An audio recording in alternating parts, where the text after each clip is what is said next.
Hello everyone, welcome back to the Silver Medal Tavern. How is everyone's Friday doing? Yeah, jumping into Friday. Oxyflex, welcome. Oh, I love those emotes. Those are amazing. And it ends with you win. That's the goal for today. I hope we get a win in here.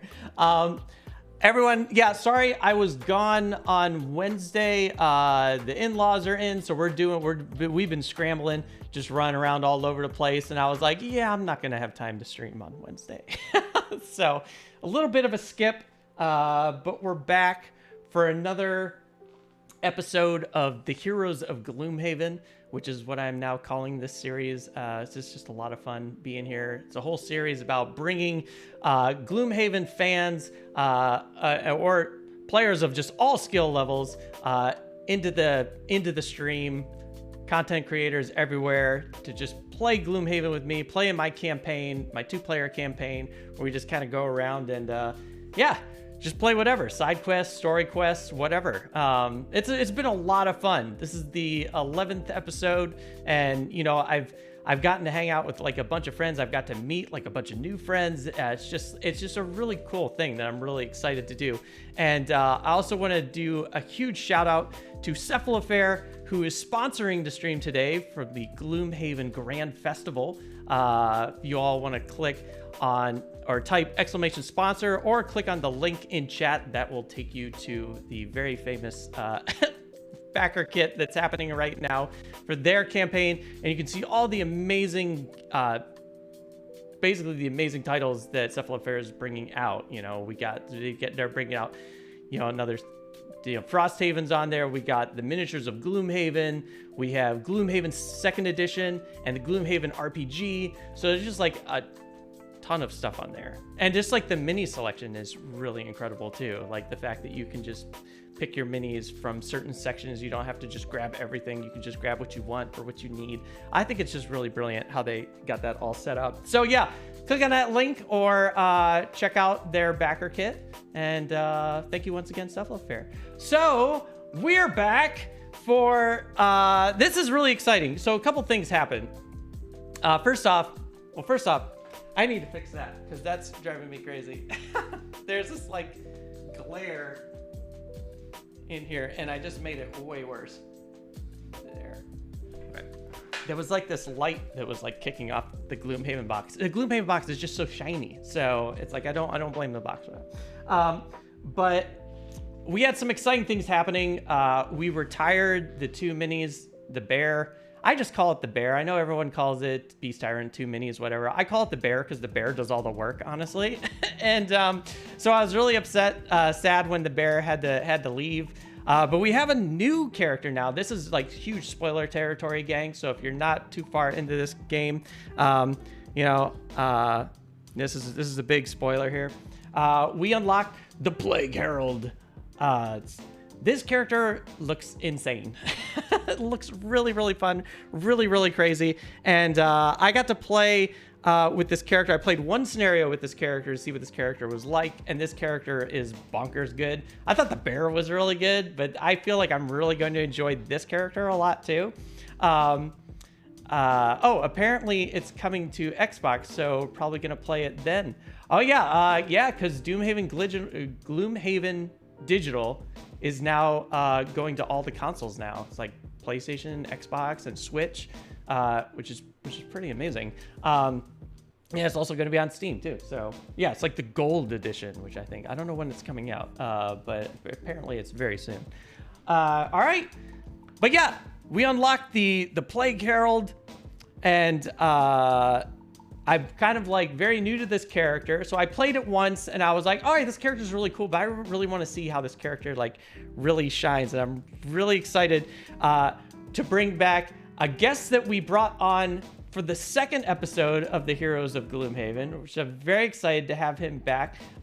Today we have Mandatory Quest joining us back at the tavern. Mandatory Quest, for if you all don't know, is like a guru of Gloomhaven, like has so many videos about Gloomhaven and Frosthaven that are just so informative. Definitely need to check Mandatory Quest out. We have him back here today because I'm very curious to see how to play this play, Carol. And we're going to talk about more about that and talk about other fun Gloomhaven stuff. So everyone, please give a warm welcome to Mandatory Quest. Hey, MQ, welcome back. Hey, Yay. hello everyone. Welcome back. What an introduction. Oh yeah. Well, no, You're seriously, man. kind. Man, it's like I remember you were the first person that, like, you know, when I kind of went on Twitter and I was like, this rule book is 50 pages long. Can somebody just teach me this game? And I remember you were the first person that was just like, right here. And I was like, oh, all right, cool. And yeah, no, it's like, I actually watch a lot of your videos just to kind of get some information on like how, you know, behaviors move, rule sets, character strats and stuff like that. So it's very, very cool stuff what you got over there. Oh yeah, it's one hell of a game, and it can take kind of like a lifetime, or it feels like, to kind of get really in with the rules. But yeah, I was like, I don't want anyone to get put off by this such an amazing game. I was like, I want everyone to feel like they could jump in and play this game. So I'll kind of try to make it my mission to kind of make it as accessible as possible with any kind of video that I make. So well, you're doing it. You're doing a tremendous job, my friend. Enjoy it. Yeah, that's awesome. Well, thank you. And your live stream series has been great. I've been watching some of it. I think I can see why you call him the bear. I think that's legitimate. I think that's really you know, it's really funny. I've always had the Beast Tyrant's always hanging out in the back, and it's just like, yeah, whatever. Like the poor bear's taking all the punishment, it's doing all the attacks and everything. But I will say, the one time I feel like the Beast Tyrant really shines like later, like when you start releasing those like stun attacks and just these like level like 7 through 9. I was seeing a lot of really cool stuff for like the Beast Tyrant. And I was like, wow, you know. So if I lose the bear, I don't feel like this character is kind of completely worthless anymore. Like the Beast Tyrant could pretty much handle himself at a certain point without the bear. But oh yeah. I mean, I actually I feel like the first time everyone plays that character, you should absolutely play with the bear. It's the most fun. It's really like interesting, and it's just fun controlling them going around.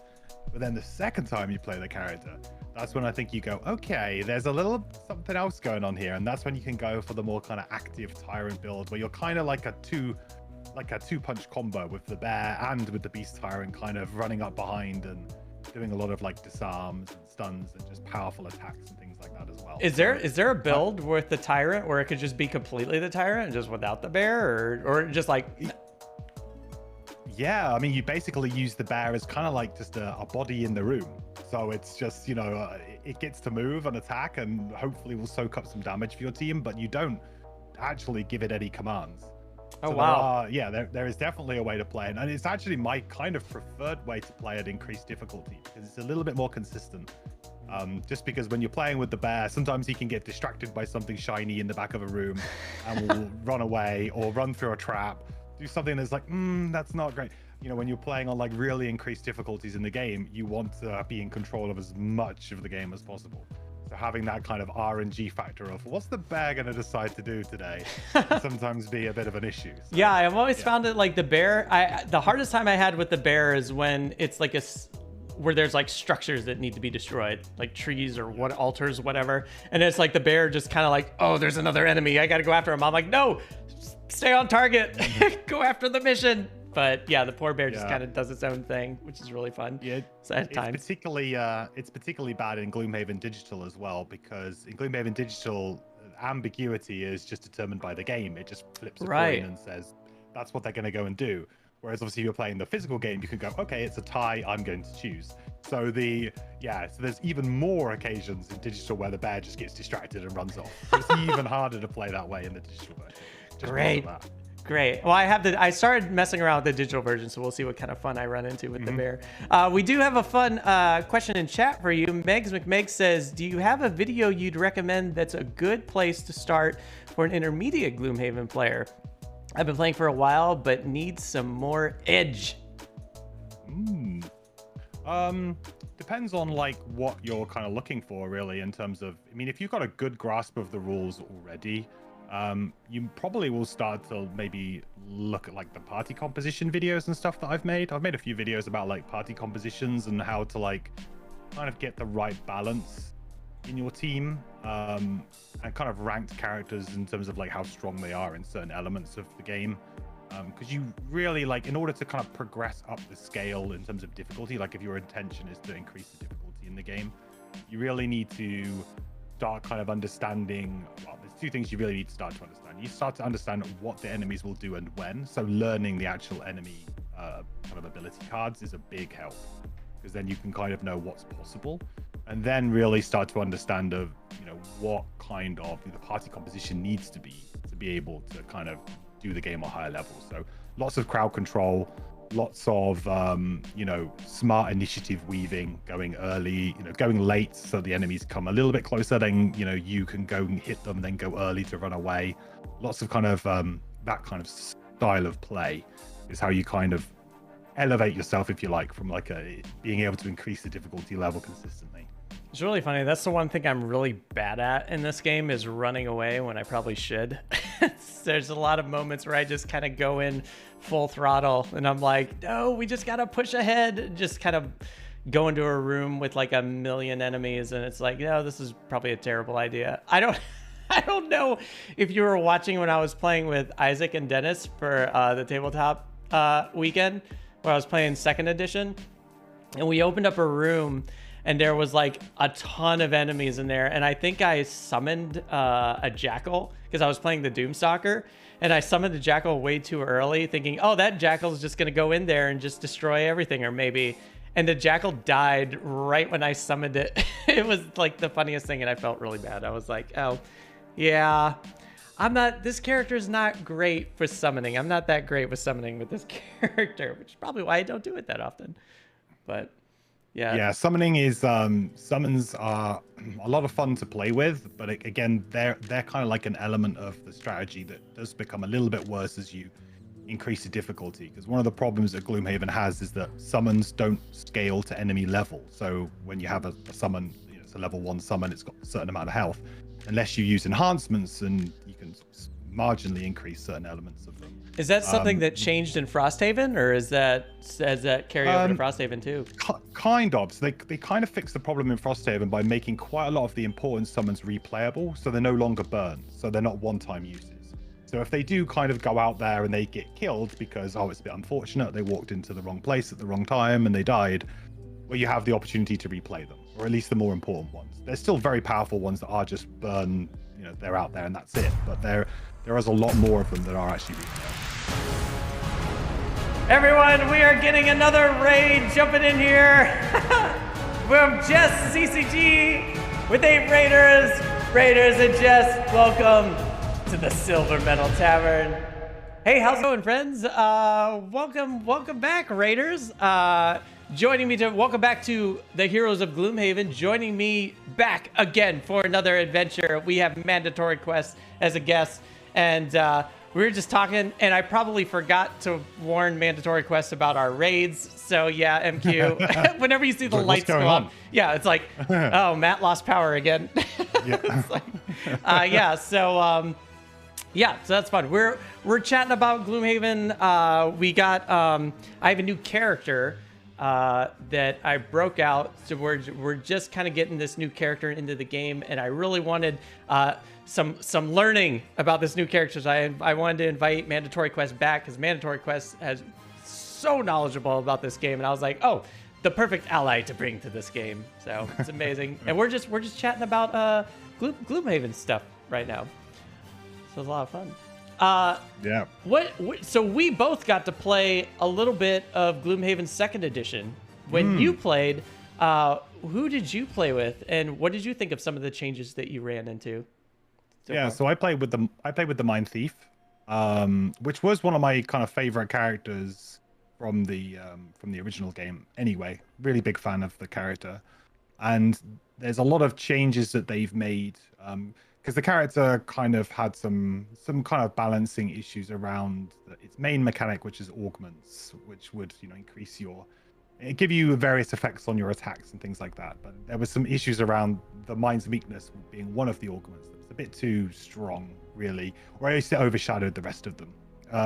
So they've done a really great job of kind of rebalancing them. So now they all feel different and interesting and viable to use. They also have kind of increased the kind of summoning capability of the character, which was always kind of fun. So they've kind of now increased that.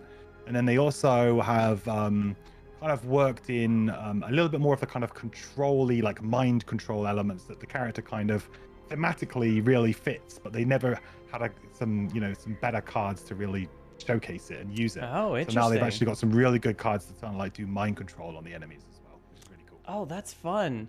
Yeah, I've never played with the mind I always call them the mind freak. So, but yeah, I've never Pretty accurate. Right. I never played with it because that's a starting character, right? That's one of the starting characters. Yeah, that was the one I just kind of skipped. And I think I mostly skipped that character because I was a little nervous about playing a character that just seems very unique. And there's like, well, it's like, this already seems like a very unique system. And I feel like if I start with a very unique character, I'm going to get wrecked pretty fast in this game. So I basically just kind of went to your classic, go to your might and magic type characters. And but yeah, I don't know. I mean, can you go back and play? Like, am I too deep into this game where it's like you can't go back and play the starting characters, or can you always go back? No. Because I always feel like every time I get a new plot quest, it's always like a new box that you open, a new character that's like a spoiler character. They definitely not tempt you by obviously all of the personal quests, like, oh, here's a nice new shiny character. So I think for the most part, most people do like to play with the class that they just unlocked. But technically, when you retire, you can use any unlocked character at that point. So any of the starting characters, any characters you've previously played, if you just fancied revisiting it and playing another kind of character of that class.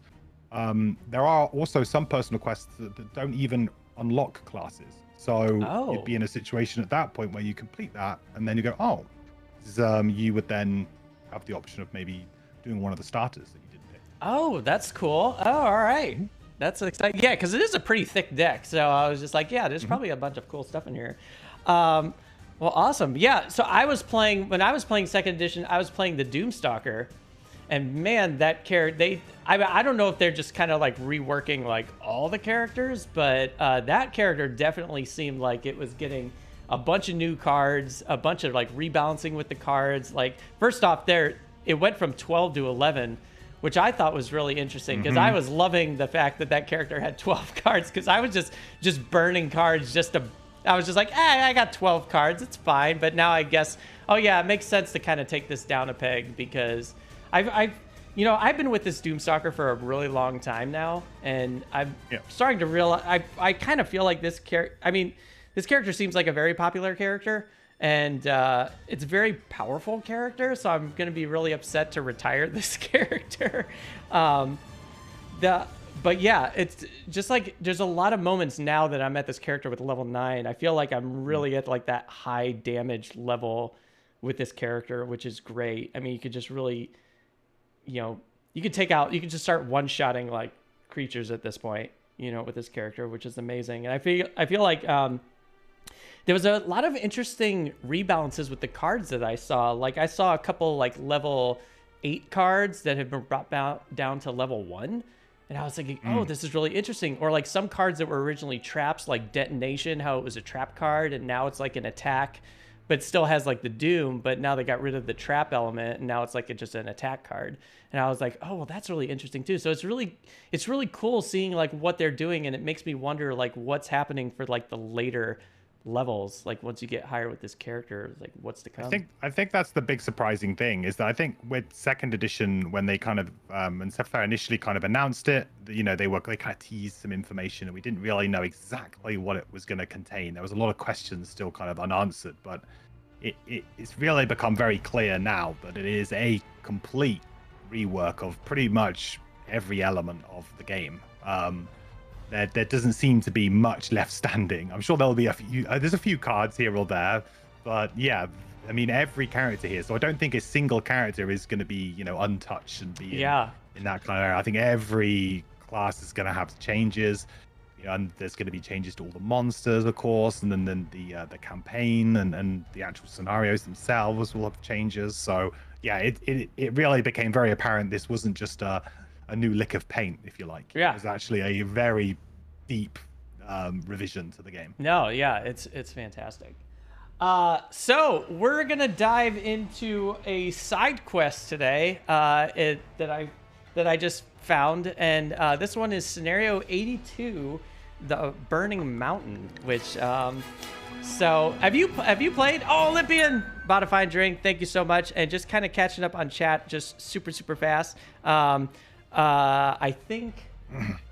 James says I always think of Lords of Waterdeep when I hear mandatory quests. All right. Well, that is the intention. That is where my name comes from. So he's right on the money there. Oh, really? That's awesome.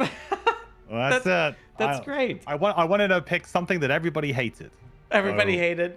You know what's funny in that game? I actually love getting a mandatory quest because it's like it's so easy and it's more points, and I'm always like, wait, is this really a disadvantage for me? Because I just beat you by like 3 points or something. It's like, yeah, if you didn't maybe throw that quest on me, you would have won or something. I've been on a couple like that. It's always funny. Yeah. But yeah, Olympia, thank you so much for buying a drink. Enjoy that, my friend.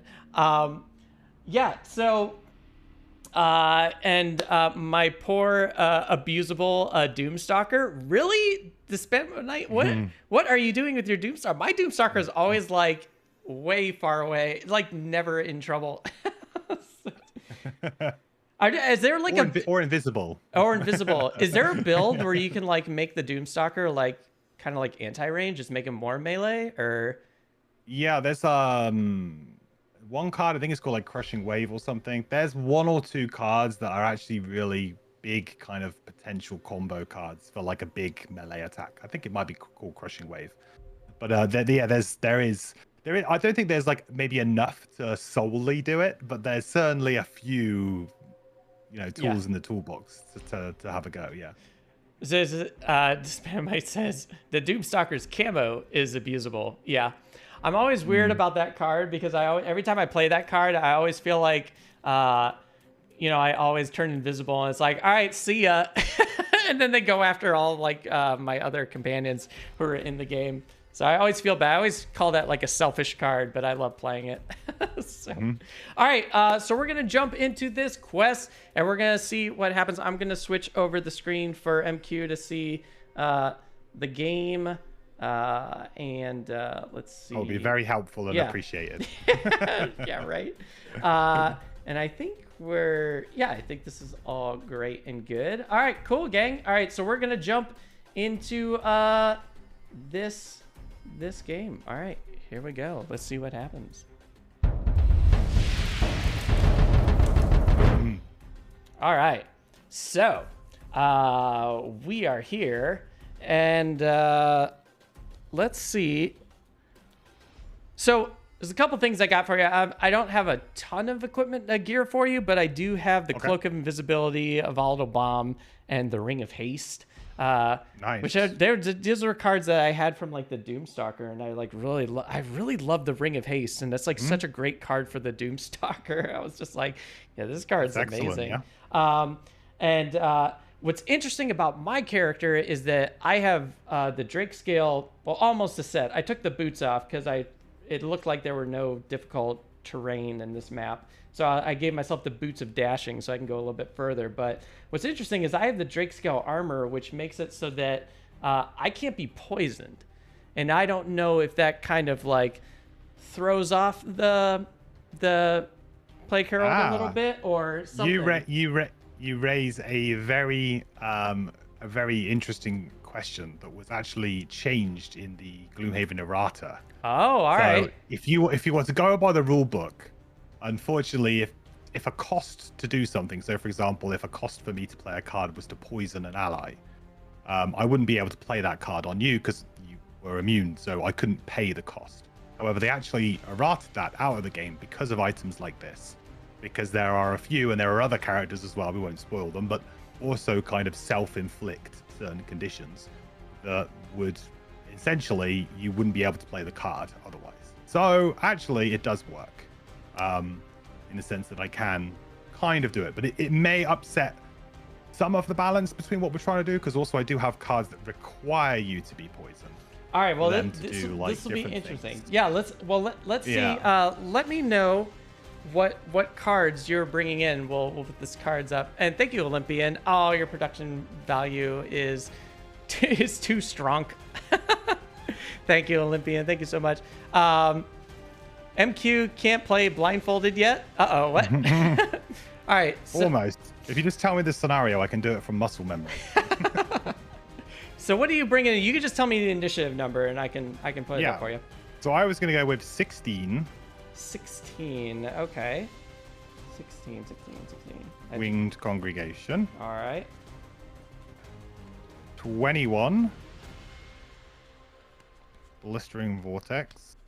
21 blistering vortex. Why, Matt? Why did you not put these in numerical order?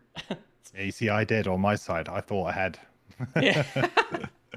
Good morning, Jessar. 27. 27. Fred the Plague, which is the card that we might change here. Okay. Oh, so yeah. So what is this card? I think I didn't use this card the last time when I played this first. So once each. So oh, go ahead. Yeah, go ahead. Yeah. So once during each of your attack actions, you may poison one ally within range 2, or deal 3 damage to the ally if they already have poison.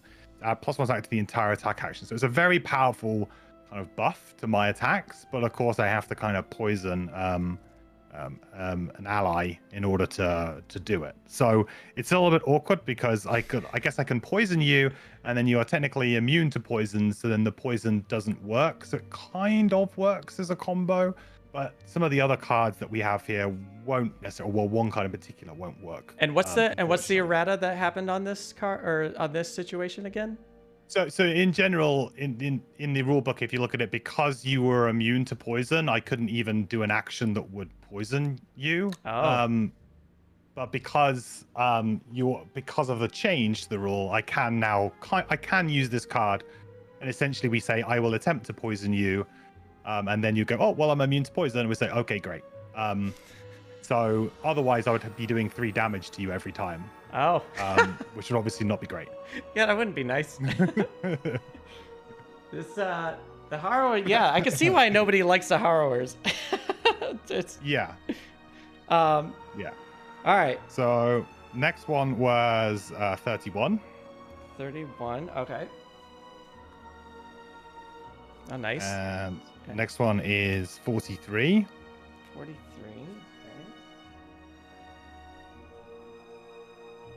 We've got 2 43s. I meant Nightmarish Affliction. Oh, Nightmarish Affliction. Oh, yeah. Yeah, sorry. We have 2 43s. Yeah. Now the question is, did you bring in both 43s? I did not, but we might change that now. And then the 47. Nightmarish Affliction. That card was pretty great. When I used it last scenario, I was like, oh, this card is good.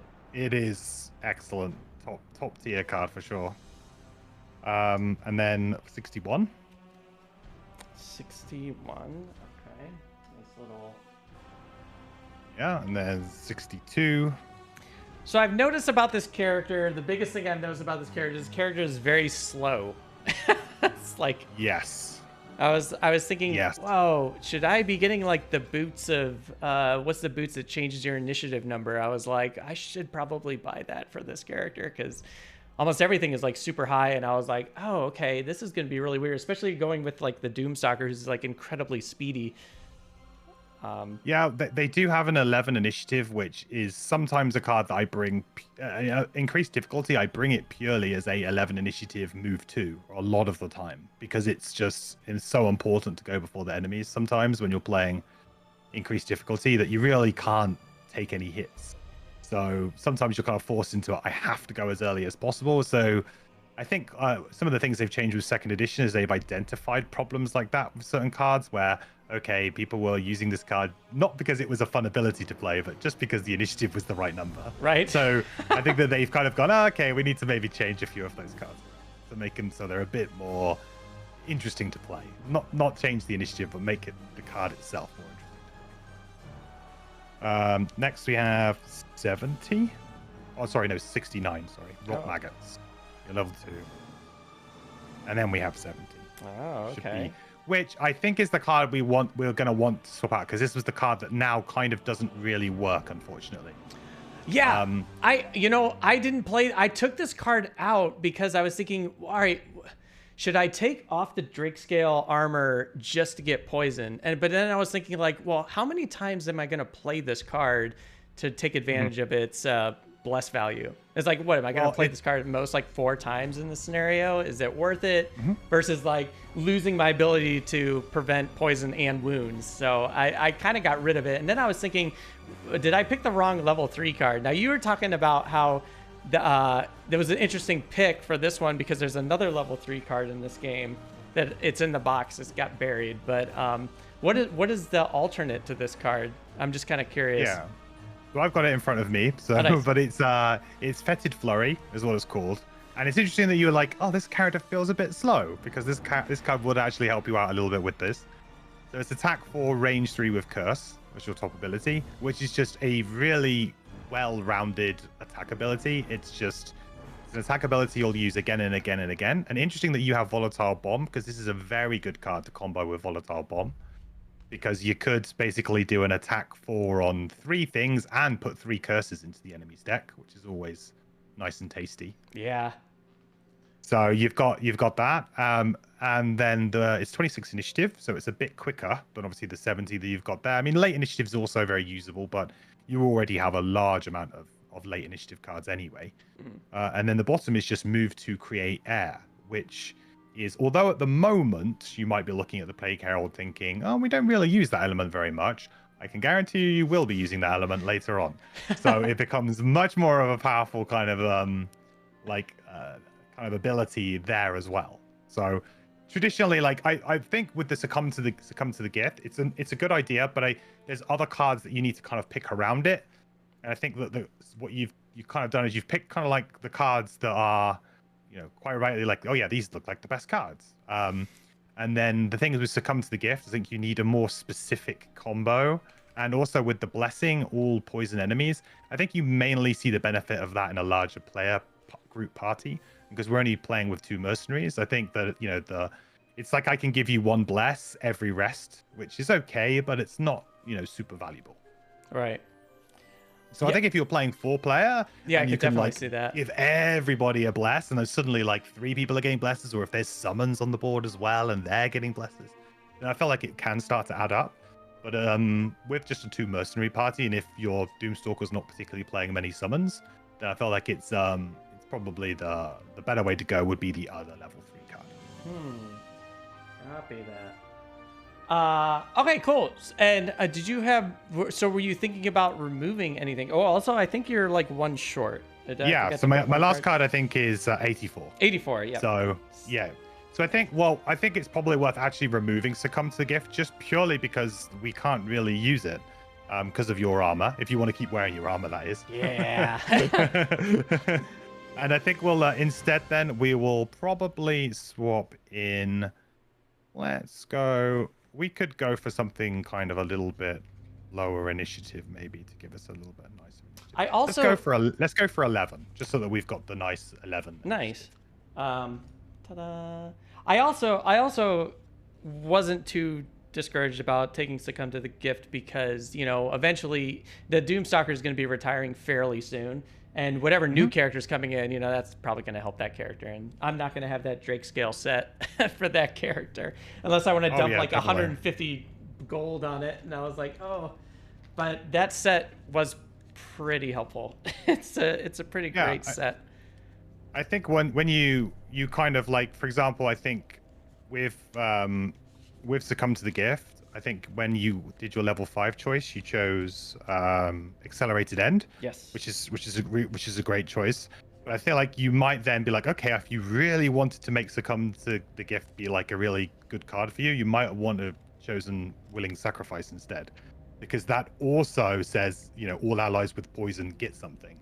So then you would go down the route of being, oh yeah, are we really insidious and poison allies and keep them poison? But then you're giving them cards back and you're kind of giving them extra value as well. So then you could kind of go more into that side.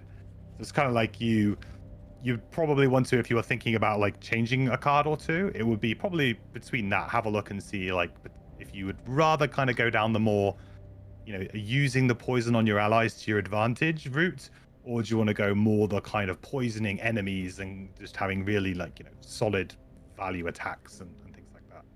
Got it. Oh, wow. I don't know. I think I already picked out my cards. I'm just thinking if there's any cards. I don't think I want to swap out any cards. I think the Doomstalker, I have all the cards that I kind of want. I'm still not bringing in summons, except for one. There was one summon that I'm definitely going to keep because I think that it would.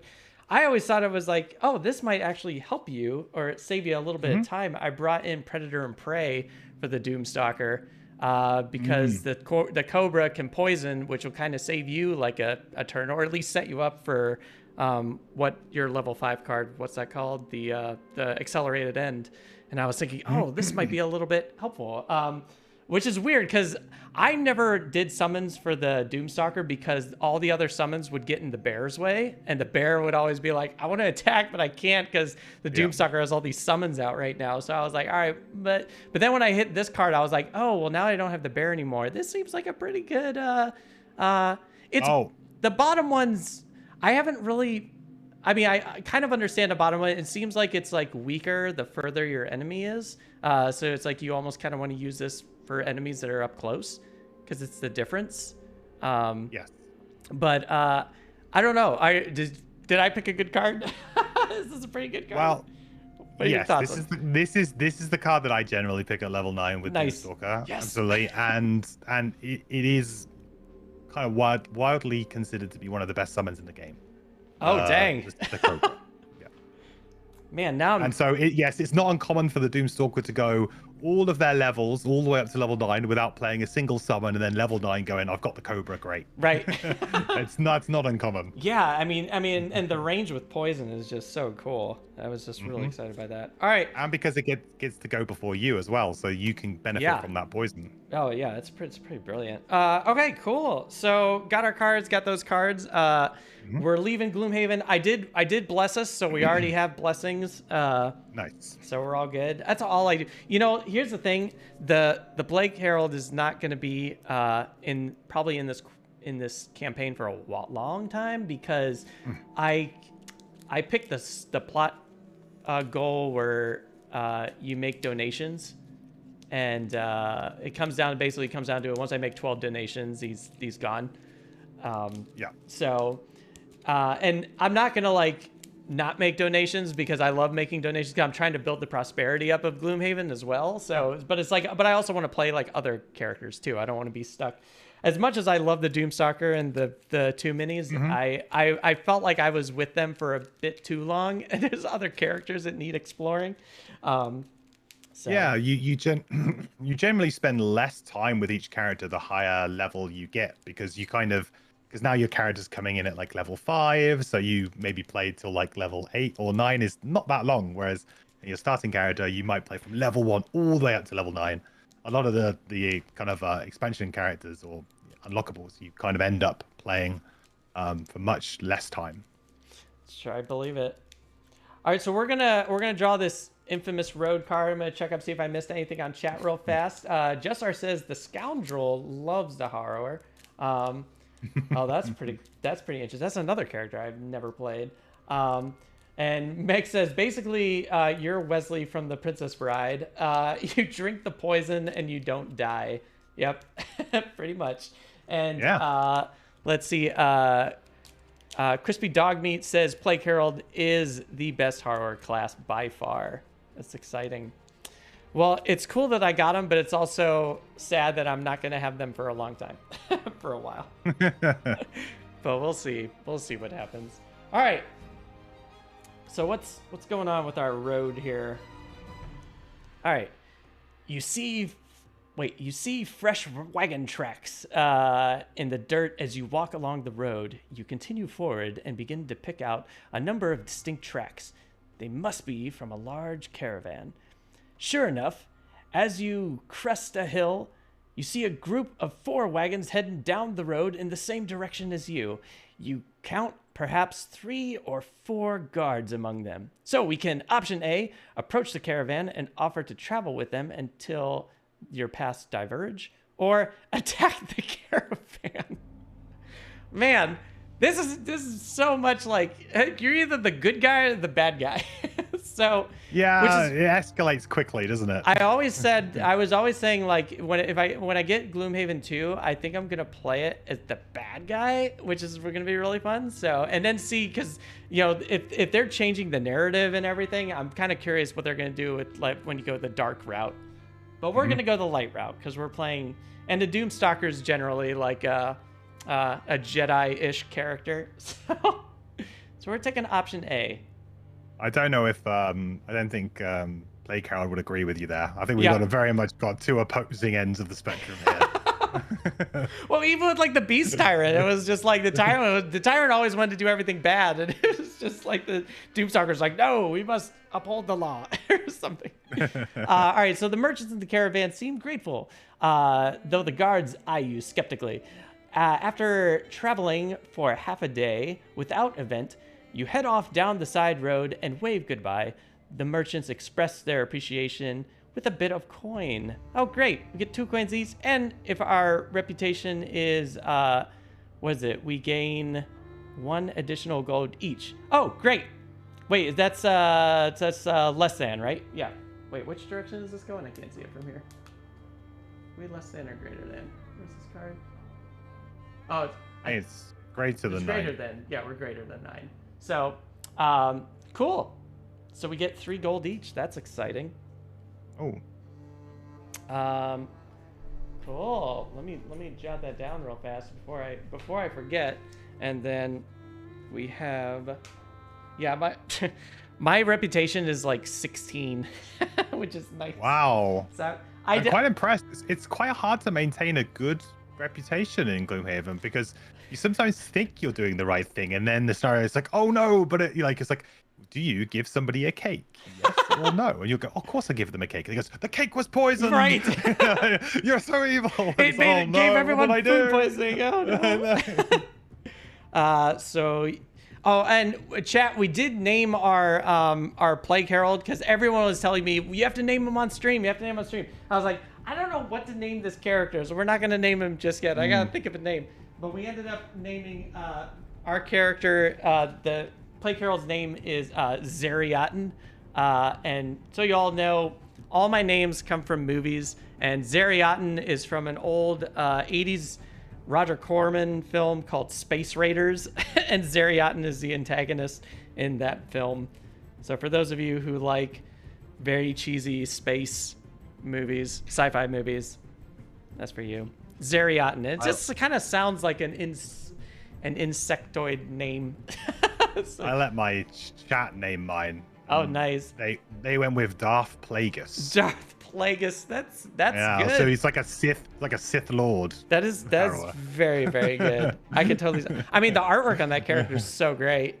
That's all right. So this kid discards trash. That was a lot of fun. Oh, it's always nice getting a road event where nothing happens. All right, now we're at the Burning Mountain, which we discovered this from a road event. So basically, we ran to a bunch of Inox, and I don't completely remember the story, but I know that they're running away from this mountain, and I think they were saying like, basically like if you go to this mountain, be respectful or something like that. At least maybe I'm probably wrong. But it's been a while since I drew this road event for this card. All right, the Burning Mountain. Requirements are none. The goal: sacrifice 1 artifact or escape with all artifacts. Oh, all right. I feel like the second option is probably going to cause some problems, but we'll see. I don't know, chat. I don't know anything about this quest. It's all blind. I try and keep everything as covered as much as possible so I don't get spoiled on any of this. So I'm sorry if this is spoiling this all for you. But all right. Following the Inox Trail, you find the remains of their village, burned and collapsed into a crevasse. A dark cloud hangs over the mountain directly behind it. Sorry, I have to take off my glasses because I'm old and it's hard to read with glasses on now, which is odd. You follow an old stone road, seemingly untouched, as it winds its way up the scorched terrain and ends at a cliff several hundred meters high. You find a pair of great stone doors, warm to the touch, and what's that? And intricately carved into the side of a mountain.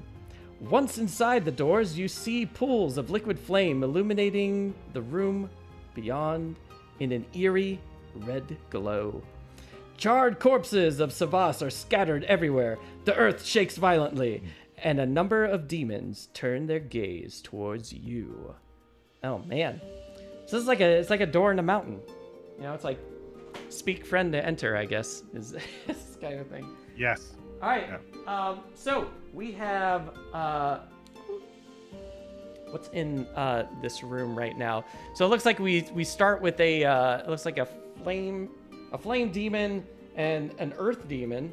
So special rules. It says all doors are locked, and one will open automatically whenever one elite monster is killed in the order of A, B, C, D, E, and finally F.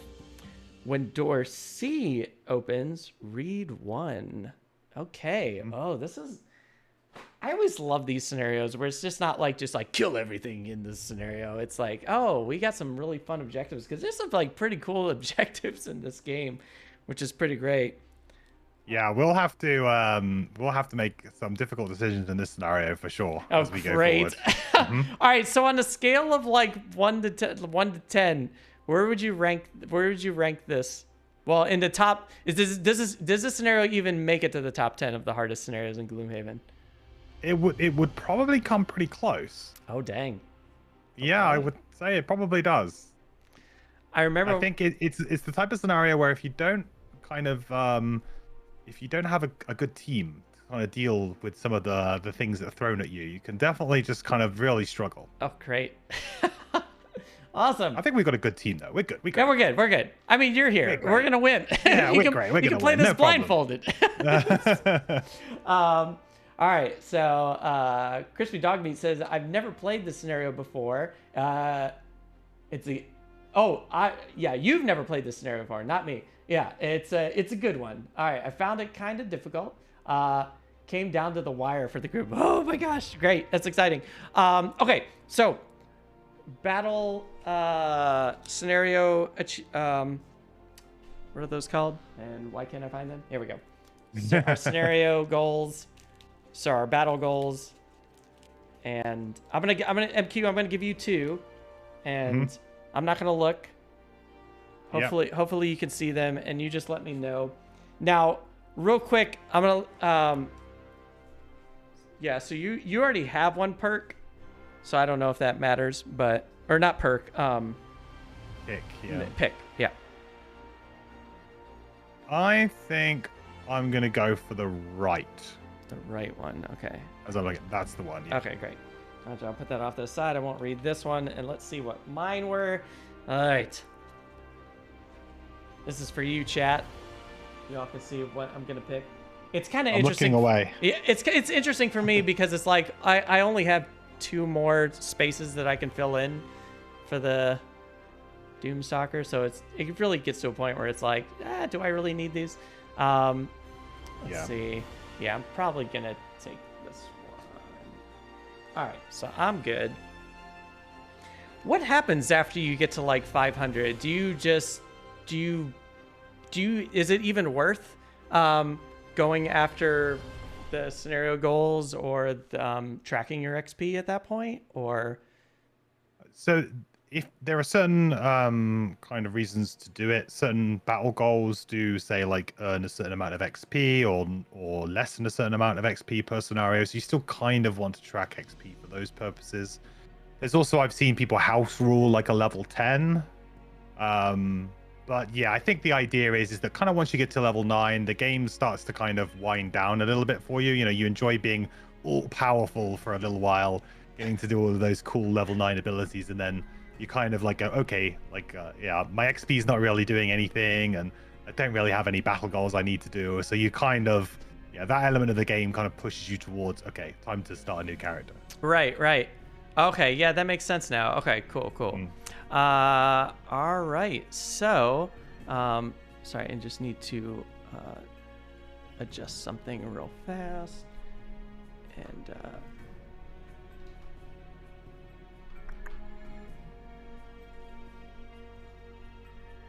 okay.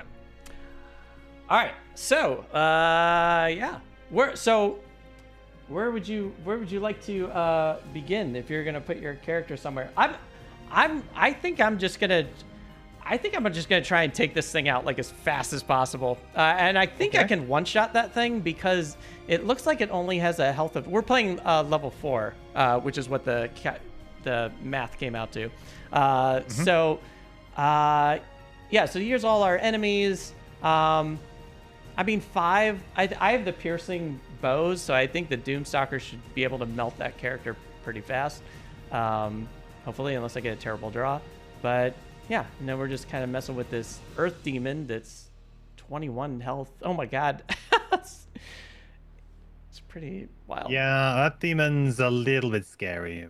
But remember, a door will open when we, I think it automatically opens, right? When we kill the elite, it just springs open. Yes, is that what it said? It said all doors are locked. Or does it become unlocked? Oh, it says will open automatically. Yeah. So okay. So,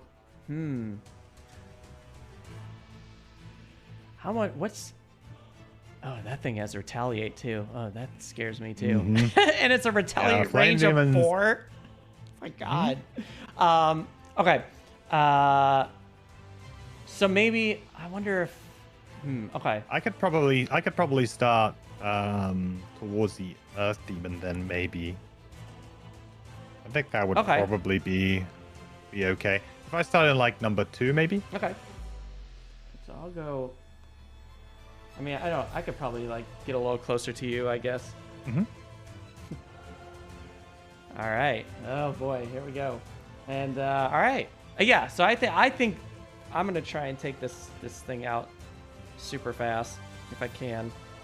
Hopefully I don't screw it up.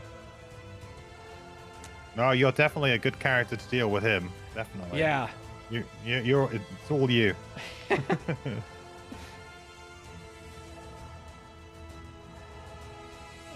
Okay. Now is there? I mean, I can try. I'm gonna see if I can. I want to try and see if I can help you out as well. But it's like, it's so weird because I never when I play this offline, I always play it by myself. So it's always weird. It always throws me off playing with someone because it's like, oh, I want to talk about what I'm playing, but I can't. So yeah. It's kind of strange, isn't it? It is. Well, it was really strange when I was playing with Isaac and Dennis because we were playing with 3. I've never played this game with 3, and there's so many more monsters in the room now, and there's so much more conversation happening, and I'm like, I don't know if I have the bandwidth to figure this out with an extra player. It was pretty wild. So I can only imagine what this game's like playing with 4 people. It's probably just bonkers. Yeah, I think it's the in-person element too. I mean, when I play digital, I think digital is a really great way to try and increase that kind of bandwidth because you take away all of the administration side of things. You can just really focus on playing the characters, and then the game kind of takes care of a lot of the other things. So it really helps you to get used to like having more monsters on the board and more characters for sure. Okay, so this thing has a shield of 4. Sorry, I'm just thinking in my head. I mean, I think I got this, like, no worries. Yeah, we should be fine. Okay, so I'm just gonna put my cards here, and when you're ready, you just let me know. I am ready. All right, here we go, gang. It's the first one. What are you playing? 27 and 43, and 27 is gonna be my initiative. 27 and 43. There we go. Okay, so 2743, and I'm playing 10, so just press the attack, and then 43. God, I love this. I love this card. I just love the idea that this, like, I've never used these curse cards on monsters, and I think in my last scenario I threw like 7 curse cards in the modifier deck, and I was like, this is so great. It's like I just want to curse all day, and so it's pretty cool with this character. I like how they'll let you do that. You just need to get some muddle now. Then you're cooking. Oh, once you get muddle on the enemies, because they'll just consistently draw curses. That's really cool. All right, so we have an Earth Demon that's going at 83, and the Flame Demon hopefully is not terribly fast. Oh, good.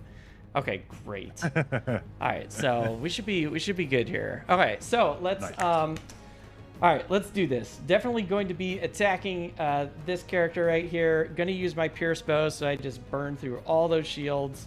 We're going to. I'm playing singular focus on the Earth Demon, so we'll get advantage on that character. All allies and you get advantage. I'll just put that here. I don't know what number that is. That's number 2.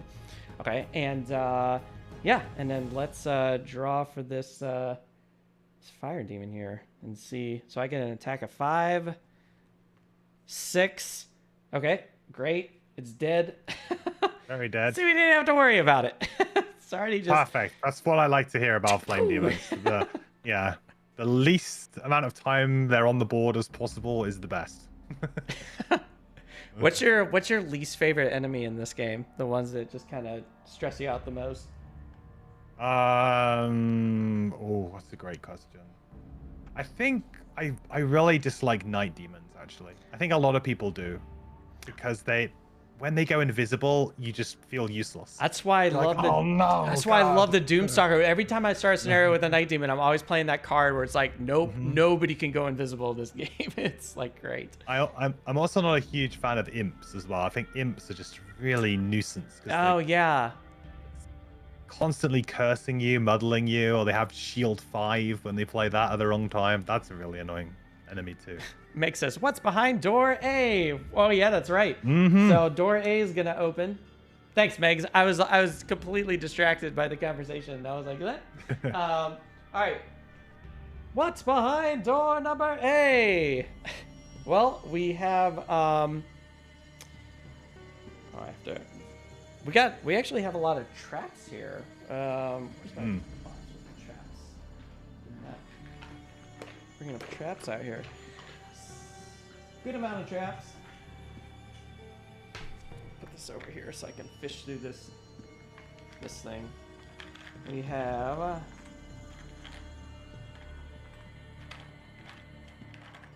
it's just like that's a lot.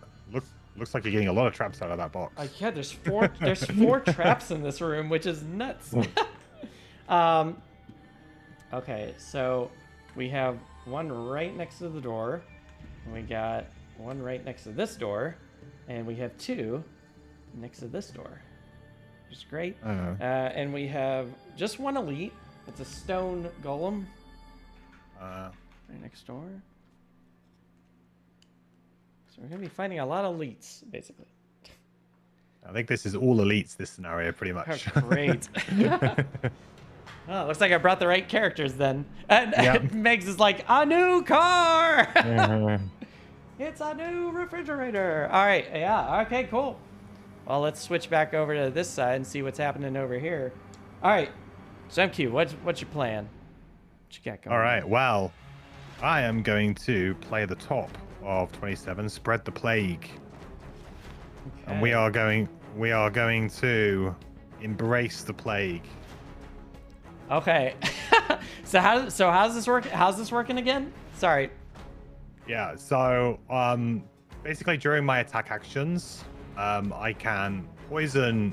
It'll have to be you because you're the only ally that we have. As long as you're within range too, and that will give me a +1 attack to my entire attack action. And because you've got that armor, that's great. That means that basically no bad things can happen, which is great. But basically, hopefully, if I play this right, I should have +1 attack to all of my attacks for the rest of the scenario. Great. And then, oh yeah, and then you had your other card. Yeah, and so I was just going to immobilize that Earth Demon. So nice. I don't know if he could. I'm not quite sure if he could reach us or not, but I just thought, yeah, a bit of a safety measure just in case. Yeah, play it safe. Yeah. Awesome.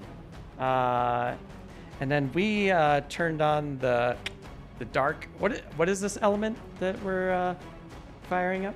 It's like this dark element. I think for that. Oh no, we're not. Sorry, ignore me. Ignore me. That's I got 2 XP though. I did. I gave you 2. Yes, you're good. Yeah. Okay. Great. And then they pretty much don't do anything, but they do amp up generate some earth. And actually, they would not. Do they? They would not. So they don't generate. They only generate it if they attack. if they perform any part of their card, and because he's Oh. immobilized, he can't move, and because he's melee, he can't attack, so he didn't actually manage to perform anything on the card. So Okay. therefore, the element doesn't trigger. So I've been playing this game a little bit more difficult. Yeah, quite possibly. All It's an often overlooked rule. It's a very often overlooked. right, we're gonna see what this stone demon was doing because I think we were supposed to. I mean, they generally move pretty slow, so can't imagine that we're gonna move faster than you. What is this stone golem gonna do? Oh, it's just gonna do its normal move, which is just 2. So they're gonna go boink boink over into here. Okay, it's getting closer, and yeah, that's pretty much it. Well, that was fun. That was a great first turn. You know, nobody got hurt, Yeah. which is nice. Perfect. Absolutely perfect. Oh, crispy dog meat says, "Oh wow, I didn't know that either." Gang, this is why I have MQ here. MQ's gonna answer all your questions about Gloomhaven. All rule clarifications. Let's see. All right. Oh man. So, do you ever, with this character, do you ever start flying like immediately? Just turn that on, or do you just kind of wait? That's an interesting one. I don't, because usually I really like using the bottom action quite a bit, because usually you're not playing with someone who actually has immunity to poison. This is kind of like the rare time when I'm playing with another character who's immune to poison. So usually you really need the bottom to just continually kind of, okay, I'm going to poison you, but I'll remove it. I'll poison you, but then I'll heal you, and then I'll poison you, but then I'll heal you. So there's that kind of backwards and forwards. You really need the bottom of Winged Congregation for that. But in this instance, don't really need that. And you know, if I need to get over those traps, or if I need to maybe like rush through some enemies at some point in this scenario, it could actually come in handy.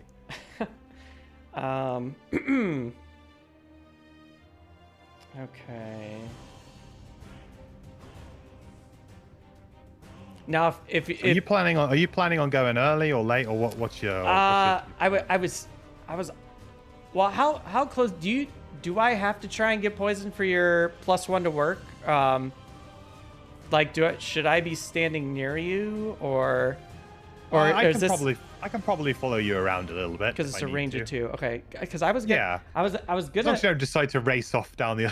I was gonna try and prevent this stone golem from entering the room, so I was gonna act as like a doorstop for this character, but I didn't know if that was gonna kind of screw up your spread the plague if I moved too far away, because I was just gonna blaze down there real fast. It might do a little bit, but if I go before you, then that's all good. So if I try and maybe then I try and go early. I mean, I think both of these enemies are pretty late initiative type enemies, so I think we should be probably okay. And I'm definitely gonna like try and do some hurting on this this character, this demon. What's up, Bonds? Washing dishes while watching. Thanks for jumping in. Okay then, I will go. I can't go super early, but I can go kind of early. Let's see. I wonder if there's anything. I'm trying to think. Like, can I play something that's going to just be like not as? Oh, you know what? I got an idea. Or is that just like? Okay, all right. Trying to be as vague as possible. I know. Within the Gloomhaven rules framework of talking about initiative. I think. Yeah, all the stuff I want to play is. I wonder if it's like not working. All right, so I'm sorry if I'm probably gonna go too fast, but I'll try and slow it down, not too crazy. So, all right, what you got? All right, I got 21 and 31. I'm going on 21. 21 and 31. Ah, there we go. All right. Did I go slower than that? I got 23. Oh, look at that. Perfect. That's great. I was getting really nervous there. That was. And then telekinesis right there. There you go. And then so there we go. So I'll at least try and get like a hit on this character. All right. So let's move these things over here. Okay, and let's see what our friends are doing. Nope. Earth Demon. Earth Demon's 71, and this one is 28. Wow. Ooh. Whoa, man. Well, So it was going a little fast on that character. Okay. All right. He's going so fast, he's hurting himself. Yeah. So let's, I guess I'm going to, all right, so I'm going to turn on my boots of dashing, which means is it me first on my 21? Oh, you're first. I'm sorry. I'm so used to going, right. I'm so used to going fast, and I'm so used to playing solo. Yeah. All right, yes. Okay, solo. All right. I would like to use paralyzing bite, 31 top, to I think stun. And because of my spread the plague, I will poison you, but not poison you to get an additional +1 attack. I'll attack it for 2. That's really cool. Okay, so you're poisoning. Now this is the rule change, right? This is based off the rule change. So you're poisoning me, but it doesn't work because I'm immune to poison, but you still get the benefit. Yes. Okay. I have to remember it because I have to remember all this for future games. You'll find it in the FAQ and the errata, I think, and I think it's actually in the Frosthaven rulebook. I think it's actually printed in there now. Oh, okay. Oh, great. So basically, like, if there's ever a rule clarification on like a behavior or something, is it generally just to go into the Frosthaven and just read Frosthaven rules for clarifications? Did they kind of take over somewhat, sort of? Kind of. The problem with doing that, though, is that because the version of the game that you're playing in Frosthaven, there are some rules that were changed specifically because of the way Frosthaven is designed. It's kind of similar to like Jaws of the Lion. So there are some rules that are exclusive to Jaws of the Lion that aren't the same in Gloomhaven and in Frosthaven, just because of the way the scenario is designed and the types of enemies are actually in that game. So probably like 99% of the time, but there is a small chance that maybe the rule would be slightly different. All right. Okay, cool. So you're attacking this thing with a stun for 1, and you got but you also have advantage. So there's a +2 and a +1. Obviously, we're gonna take the +2. So that's great. So that's the stone. No, the earth demons. Yeah, they don't really have anything super crazy. So we'll just. What is that? That's 1, 2, 3. So it should have been 4 in total, right? And because 4, you get +1 as well. Nice. Yeah. That's great. That was done. Great. And then I think with my other one, I will just move. I will move along the wall. I think along the north edge. So yeah, that's right. That way up. Got it. I still want to stay 1 hex away from that demon. Yeah. I don't get too close to that demon. Awesome. Cool. And you have a shield that goes on for this round, which is great. Cool. Then I'm gonna use my boots of dashing, which gives me +3. So I just go flying 1, 2, 3, 4, 5, 6. I'm gonna turn invisible and then shoot the this earth demon here. Hopefully we get something really great. So we have advantage. I don't have anything else that's crazy. It's already stunned. So, all right, we're good. So we got +1. All right, just a bunch of +1s. Cool. I'll flip these upside down so they don't show up upside down when I flip them. Great. All right, so what was that? That was 4, 5, and that's it. Okay, so big 5. I think there's any other. Wow, man. And we still have like a long way to go for this for this creature. Oh, yeah. This is crazy. All right. Now what are they going to do? The Earth Demon Stun can't do anything. And we have our Stone Golem, which just can't even move. So yeah. Does it still suffer 1 damage, even though it can't move? It does. Yes. Because unlike an element or anything like that, it's kind of like a non-optional, I guess you'd call it, like a non-optional effect. It's probably not the wrong way to describe it, but yeah, it still happens. Interestingly, in Frosthaven, there are enemies that also have that effect, but it actually a lot of the time it says if the enemy moved or if the enemy did something. Oh, interesting. Yeah, so they did kind of like they actually kind of change the wording on some of the actual Oh, cards. I wonder if that's going to happen with Um, Gloomhaven Second Edition too. They're just going to add yeah. those little tiny words in there. I'm always thinking like, is Gloomhaven Second Edition going to kind of be the next like kind of leader for like rule clarifications and stuff like that, or if they, if it's just going to be both Frosthaven and Gloomhaven Second Edition, or if Second Edition is going to kind of take up like any leftover rule clarifications that Frosthaven missed out on. I think it's hard for them to actually have an official like Right. this is the like definitive guide, because there are conditions in Frosthaven that won't be in Gloomhaven Second Edition, and so that there will be, you know, because Frosthaven is considered to be the more advanced game for people who want to seek that out, whereas Gloomhaven is going to be kind of like the core game. So I guess you would say that probably the Frosthaven rulebook would be the definitive rulebook in that sense, because it will probably encapsulate everything. But for example, they've introduced a new condition called Safeguard into Gloomhaven Second Edition, which isn't in Frosthaven. So there would be a rule that isn't in the Frosthaven rulebook, but is in there. So there's like interesting, like, I don't think they're ever going to be able to, unfortunately, release like this is the rule book, just use this, because all of the games are always going to include little different rules or different little extra bits, right, for that particular game. It's got to be like so hard trying to like patch a board game, you know? It's like in a video game, it's like, if there's a change, oh yeah, we just sent out a patch. It's like a board game. It's like, this isn't as easy to do. Yeah, it's so difficult to do, and like they've kind of done a few little things before, like the Forgotten Circles class, for example. That expansion, they kind of went back and said, okay, here's some print and play files to change some of the cards to make them a little bit more interesting. So that was kind of was very interesting at the time that they did that. Well, man, I feel like we're attacking this guy for days. So let's see. And I'm not. It's funny because I'm not invisible anymore, which is not great.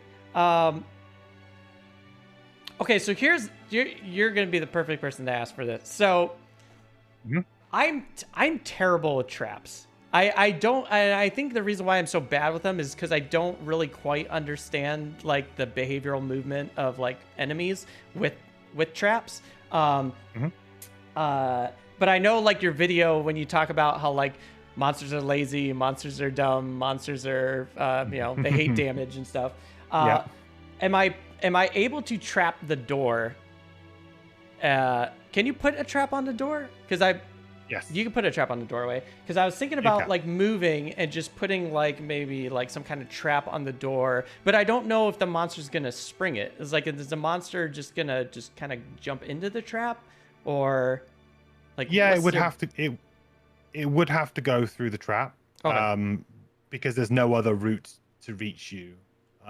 If, for example, like all the doors in this scenario opened and it became like a perfect circle, and it could, in theory, go all the way around, to get to all the way around through those doors, then it would do that. It would go on a hike. So if just to avoid that one trap. So if a monster has a chance to do damage on you, it will activate the trap. It will spring the. Oh no, it won't. Okay. No. It's always kind of like self-preservation first, if you like. It's always going to go, no, I will take the long-winded route and not hit you if that means I don't take any damage. So it will continually take the least efficient route. So if I was like, let's just pretend I was like right here and there was like a trap here, and he can't move to me. Does he just like not move at all? Like no, so he would move through it, because he would move through it. Okay. Because the only route to get to you includes a trap. Got it. So he would have to go through a trap. Okay. And they'll always go through the least amount of traps possible. So he won't then go, okay, now I'll just go through any number of traps. He'll always go through the least amount of traps as possible. Okay. Yeah, it's always... Same is kind of true of like hazardous terrain as well, as the same kind of rule. Same idea. Oh, got it. Oh, man. All right, so I guess we're still on the... we're still on the path for destroying this creature. Yeah, I was thinking about just kind of laying a trap down on this door and just kind of moving. Unfortunately, if I do that, I won't be able to put more hurt on this earth demon Do you think we should try and just take out the Earth Demon as fast as possible? And does that seem like what are your thoughts on for your round? Yeah, I mean we can. I think it's I mean he's tough to kill. He's probably easier to kill than the golem right now, but I think your idea of setting up traps is pretty good. I think which is the next door to open? It's B, isn't it? Which is the other side? Yeah, so now this door is going to open once we destroy one of these two. So I guess really we want to kill them both because we want C to open. That's the idea, because we're kind of on this side, aren't we, at the moment? So we kind of need to kill them both. Oh, yeah. So C can open. Oh, okay, yeah. Oh, boy. Yeah, there's just like so many, just so many options to do. Yeah, I think I can probably do some damage to the Earth Demon pretty early on, and maybe take an attack from them this turn. Oh, okay. I think I could probably do that. Okay, yeah, pretty good turn. I don't know if this. I mean, I'm wondering how fast is this stone golem go? So they only move like 2, unless the card. Oh, they're like. I think they're super slow. Okay. Apart from that one card, I think is just true, which was kind of reasonably fast. I think they also have a very early one that like is a shield or a retaliate card as well. So I think we have like an early initiative, but it only really matters if you choose to attack them. Got it. Okay. All right. I might change up my strategy here because I don't know if. Remember, you are invisible till the end of your next turn. So technically, at this point in time, you are still invisible. Oh yeah, that's right. Okay. And that would probably help if I would have put a marker down showing that I was invisible. Well, that's just an assumption that you're always invisible. You're playing the Doomstalker, so it's true. Fine. Yeah, maybe I'll just chill here then, just hang out here. Let's see. That should be good. Oh, okay. I got an idea here. Okay, so we'll do this, and then we'll. So many options.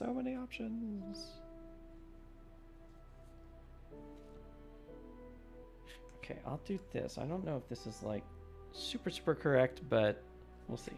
And you can yell at me at any point. Say like, that was a terrible turn. Terrible card to play. All right, I'm good. Okay, I've gone for 47 and 69. Okay, 47. Yeah, and 47 is going to be my initiative. I made a late change to my turn. All right, so I'm gonna do Rising Momentum and see if I play this right. Because what I want to do is I wanna make it so that when this Earth Demon dies, it transfers over to the Stone Demon. And these are our bottom, and I'm gonna bring the Cobra out at this point. Nice. So it's like I sometimes forget to bring out cards, and I was like, oh no, crap! I wanted to bring that out forever ago. And then let's see what our friends are doing. So these no longer stunned. And then we got the Earth Demons. Just doing that, and then Stone Golem. Oh, it's 90. Wow, this thing is so slow. Super slow, but pack a wallop. Very slow. Yeah, if you get hit by this thing, you'll remember. You'll remember that one. Okay, so I guess I'm going to play the bottom of this Rising Momentum. So basically now I put another Doom token on the Earth Demon. He should have 2, by the way. So now when the Earth Demon dies, if he's within range, hopefully of this character, then the singular focus will transfer over to this character. And then I'm gonna summon my Spitting Cobra. So now we have a Spitting Cobra on board, which I will put that. Sorry, running out of room for my characters here. I need. This is why I'm so excited for the minis, summoning minis, because You know, we don't have to use these anymore. We can use other things, which is great. Yeah, that's one of the things I feel like the one pack of minis that I really want is the summons mini. Like, that's what I really want. That's gonna be really cool. I like all of the players, you know, pieces to be figures and things. It's much cooler. Bonds just finished dishes and going to grab lunch with your aunt. Have a great lunch, Bonds. Thanks for lurking. All right, so that's pretty much me. It's not terribly exciting. So for me then, I think I need to. I'm gonna rush up that side next to your summon. I think with my move 4. Oh, okay. With my nice move 4. So we're just gonna go right up next to your summon there. Sweet. And then I will use my rock maggots. Oh, so cool. And so we'll use spread the plague top again, and I can target you, so we don't have to do anything. But I could now, in theory, target your cobra if I want to be super mean. How dare you? The cobra should be like immune to venom too, right? I mean, it's like it spits venom, so it's probably yeah. So you get a plus 1 to that, and this is also for an attack of 4. So where are we here? So this is 1, but it also has advantage, and that was the other one, -1. So we're taking the +1, which is great. So you did 6 damage to it. Oh my gosh, that's wild. And poisoned. Oh yeah, and poisoned. We put like a little poison. This poor earth demon. All right, so we got it's 50. Oh, if this was just normal, it would have been dead. But alas. How much more have we got to go? It's at 15 right now, so we need 6 more on this. And poisons all adjacent. Oh, okay, so we're not adjacent to any of this. So that's great. Gosh, this character is so great. And you know what's really cool about this character that I kind of get now? I always thought that poison and wound were the wrong thing. I always thought like when you were poisoned at the start of your turn, you should take a damage, and when you're wounded, you take extra damage when being attacked. But the fact that the Plague Herald does this with the poison element makes so much more sense now why it is the way it is. Because yeah, that makes total sense now when you're like trying to like poison allies and everything. So now I get it.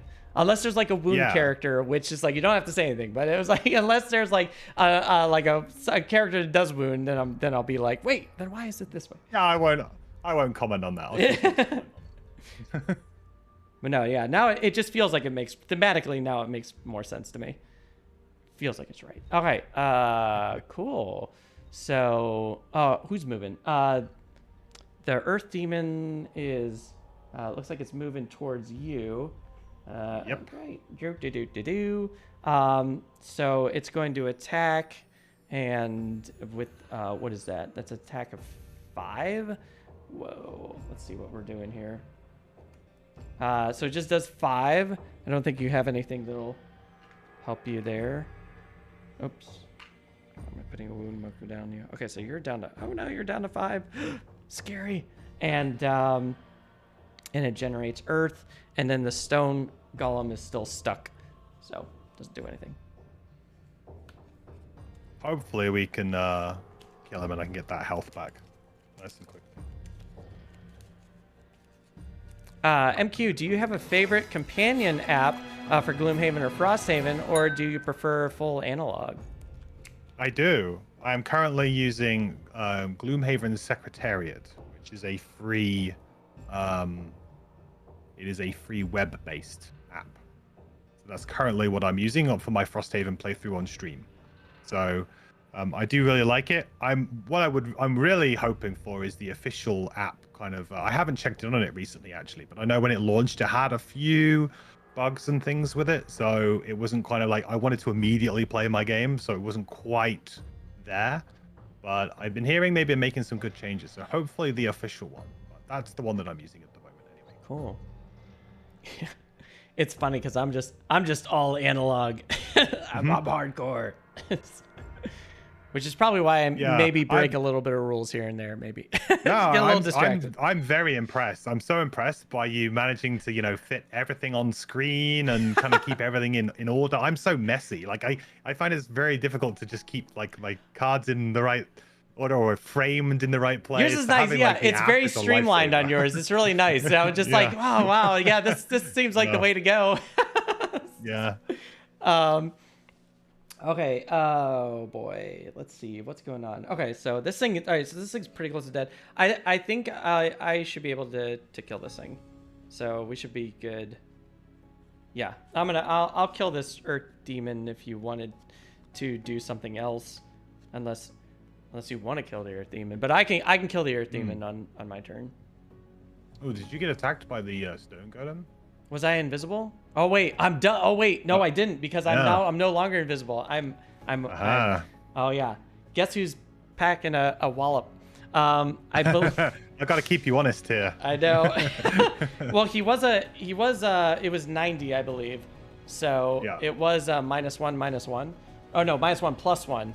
So I'm gonna get a nice punch in the face right now. Okay, so it's only 5. No, it's only 6. 6 is all right. I can take that. I like the way you said only 6, which is probably most of my health if that hit me. What's so weird is like when you're like level 9, it's like I got like 20 health. I'm like, yeah, it's only a punch in the face. I'm fine. It's only 6. No big deal. Okay. Let's see here. You're happy to deal with the Earth Demon then, so maybe I should do something. Yeah, I'm definitely going to attack this Earth Demon. Oh, crap. I just realized that if I kill this Earth Demon, my rising momentum just kind of got wasted. Boy, it's always fun messing with cards that you're not familiar with. It's like... Oh, yeah, it's not going to be in range. Yeah. Well, it's probably better just to lose the card than to well, not lose it, but just I do have a stamina potion, so if I want it back, I can grab it, so it's fine. Now, stamina potions have been nerfed now, and I feel like everybody now just kind of plays with the more correct way to play stamina potions. So instead of doing, if it's a minor stamina potion, it's only 1 card instead of 2. This like... Yeah. It's like the commonly... I think the problem is that if you don't play with that, then all of the other small items just kind of pale by comparison. So it makes it less interesting because you really want some characters to be like, hey, yeah, I'm a tanking character. I want a health potion. But otherwise, if it is the original minor power stamina potion, it kind of just makes sense for you to always just get that as your first potion. And there's no other kind of good choices. So... I mean, when you're playing 4 mercenaries, I think there's only 3 copies, so somebody's gonna miss out. But yeah, it's still kind of the de facto choice, unfortunately. Got it. They've actually nerfed them even further in Frosthaven. No. So that now, yeah. Who keeps watering down these potions? I know. It can now only recover level 1 cards. Oh, interesting. Yeah. So it means that it's the good thing is that when you're it's a really good change. Really good change. No, it makes sense. Because you start off and you like, oh yeah, I really want to mine a stamina potion when you first create your character, but by the time you're like level 4 or 5, you're like, well, I just want to play my best level 3 and level 4 card all the time. What's this minor stamina potion do? It doesn't do anything. Like you get rid of it. It makes sense. All right, so where did that card go? Okay, so do that. I think I'm gonna go a little bit late. Well, actually, what kind of initiative are you going on? Because I don't want to step on your toes. That's a good question. So that's gonna be gone. Are you gonna try and attack this stone golem? I think so. Okay. Let's see. No. Don't have anything. I'm just wondering whether or not I should try and do that early or late. I don't think it will matter. But I'm probably looking at my cards. I'm probably gonna. probably just gonna be a tea drinker instead of a coffee drinker, so I'm not gonna have as much caffeine this time. So not gonna be going so fast. Okay. It's not gonna. You're on the decaf. Yeah. I feel like decaf is like in the 50s and 60s. So water is just long rest. It's just gonna drink some water. Yeah, because I want to know. I wonder if I want to go in that. I'm just curious, like what's gonna happen when B opens. If I should start working my way over there, but maybe not. Maybe. Oh, okay, no. I'm really over engineering this, and I need to stop. So I'm just going to play this, and I'm just gonna. I think I'm good with this. Good. Right. I have gone 16 and 61, and I'll use 16 as my initiative. But I'll go fast. Why not? I changed my drinks at the last minute, and I kind of went with like a Red Bull and a espresso, so I'm going 9. Sorry about that. For some reason, I changed it at the last minute. I was just. This is probably pretty good, though. I think this is good. Okay. This should work out pretty well, I think. And then you're playing the 16 and that. And then let's see what are they moving? Okay, so the Earth team is moving 87 and 51. Okay, well that's pretty cool. Oh, it looks like it's gonna eat our element that's already out, and it's going to turn it into another Earth, which is, I guess that's what's out right now. I'm wondering if that Earth is old. I think I forgot to. I don't think that Earth is around anymore. I think it disappeared. Mm-hmm. Okay, so I'm going to. We're going to use impending end on this character and just hope. Oh, and actually, no, the summon's going to go. So it looks like it's equidistant, but it's going to go after the stone golem because the stone golem has a higher initiative. Yes. Okay, so our snake, our cobra, is going to attack the stone golem. Oh, there you go. Oh, nice. Okay, it's not only is it poisoning, but it's stunning. All right, great. So that's well, that's gonna help out a lot. I don't know where I put the stun. Here's one. Great. Love it. And that was what do they do? They do 3, right? Yeah, they do 3 plus 4. Okay, nice. But he has shields of 2, so he only does 2 damage. Perfect. Cool. All right, and then I'm gonna use impending doom on this guy right here and see what we get. That was the first draw, but we have advantage. Thank God. Oh, thank God. Yeah. Which is a 1. Oh my. Yeah, I don't think I can take another hit from this guy standing here. Oh, geez, that was terrible. Do you, Crispy Dog, do I play single?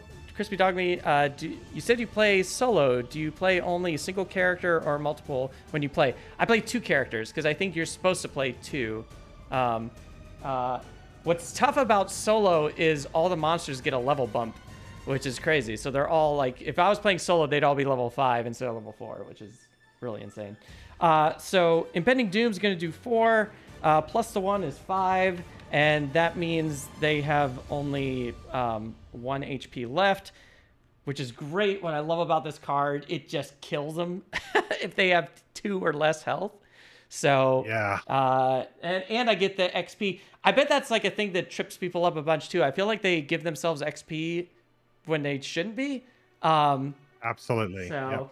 It's because it only happens when when that trigger ability happens. Well, but yeah, it's one of those. I mean, you're never sad to kill an enemy with the top attack, but sometimes, like I want that extra XP, and you can't get it. Ooh, oh man. Okay, and now we get to open up another room too. Let me move these. Unfortunately, I wasn't too away from the stone golem, so that makes rising momentum kind of useless. But I am going to doom the stone golem with. Well, actually, I wonder if I can save that because maybe there's a worse enemy behind door number 2, and I can just put Race to the Grave on that enemy instead because it doesn't. Yeah. I don't necessarily have to play that card immediately. So let's see what's behind B. Oh boy. Well, this is going to be interesting. See what's behind this door. All right. So this is more traps. Oh my god. I apparently am just putting out tons of traps this scenario. So many traps that I... Oh, no. I was reading that upside down. Okay. Never mind. You just gotta flip the book around. I was thinking, what? More traps? My god, how many traps are in there? Okay, we have a lot of treasure here.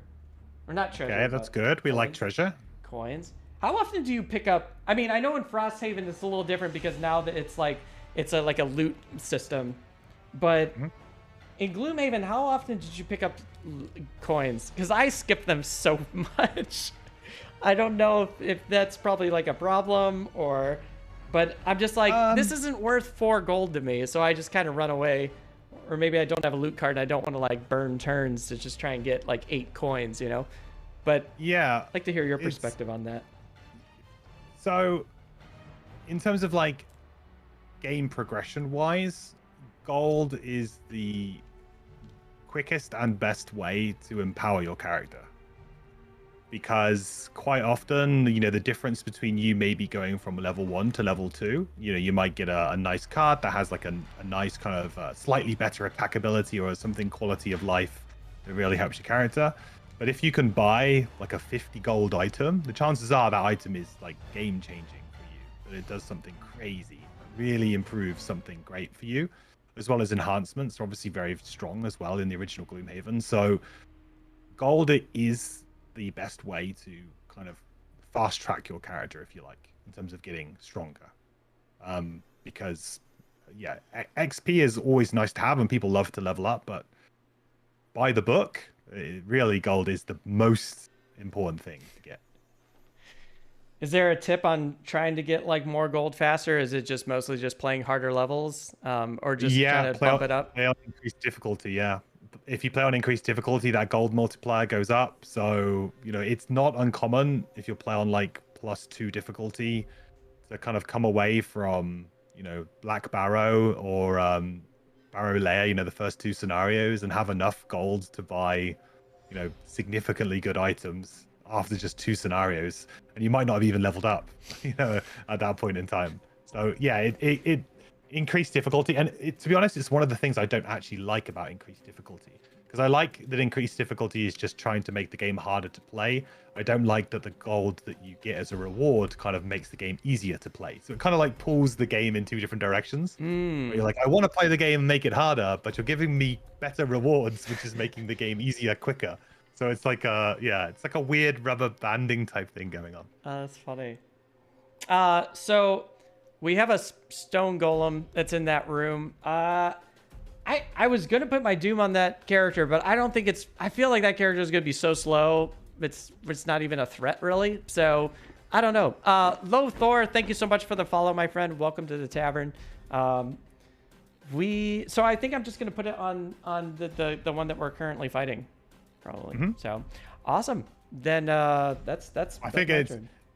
Yeah, bear in mind that it may get to us a little bit quicker than you might think. Oh, great. Because of course, because we're opening doors, remember? These doors are all going to be opening at some point. So you may just kind of hang around menacingly in a doorway for a little bit. We'll cross that bridge when we get there. Yeah. Open that door when we get to it. Okay, so that's pretty much it for me. What do you got going on? So yeah, I was going to do Vile Pestilence top. I was planning to poison, but your Cobra's already done a great job of that, so we don't need to worry about the poison.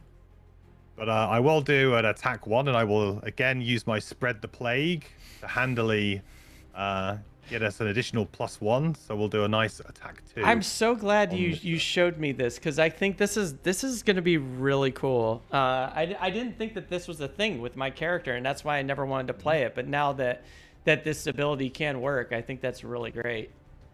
It'll be very helpful now. It can be. I like it because it's a risky one. Because of course at the moment we're doing great because you have that that armor. But if you didn't have that armor, it's kind of like a knife edge that you got to be really careful. So because basically, you're saying your next character buy that armor. Just try and strive for that armor. Possibly buy that item, or of course, you know, if you want to really live on the edge, you know, it can be fun to live on the edge and just, you know, try and see how you do without it. You just got to play really careful.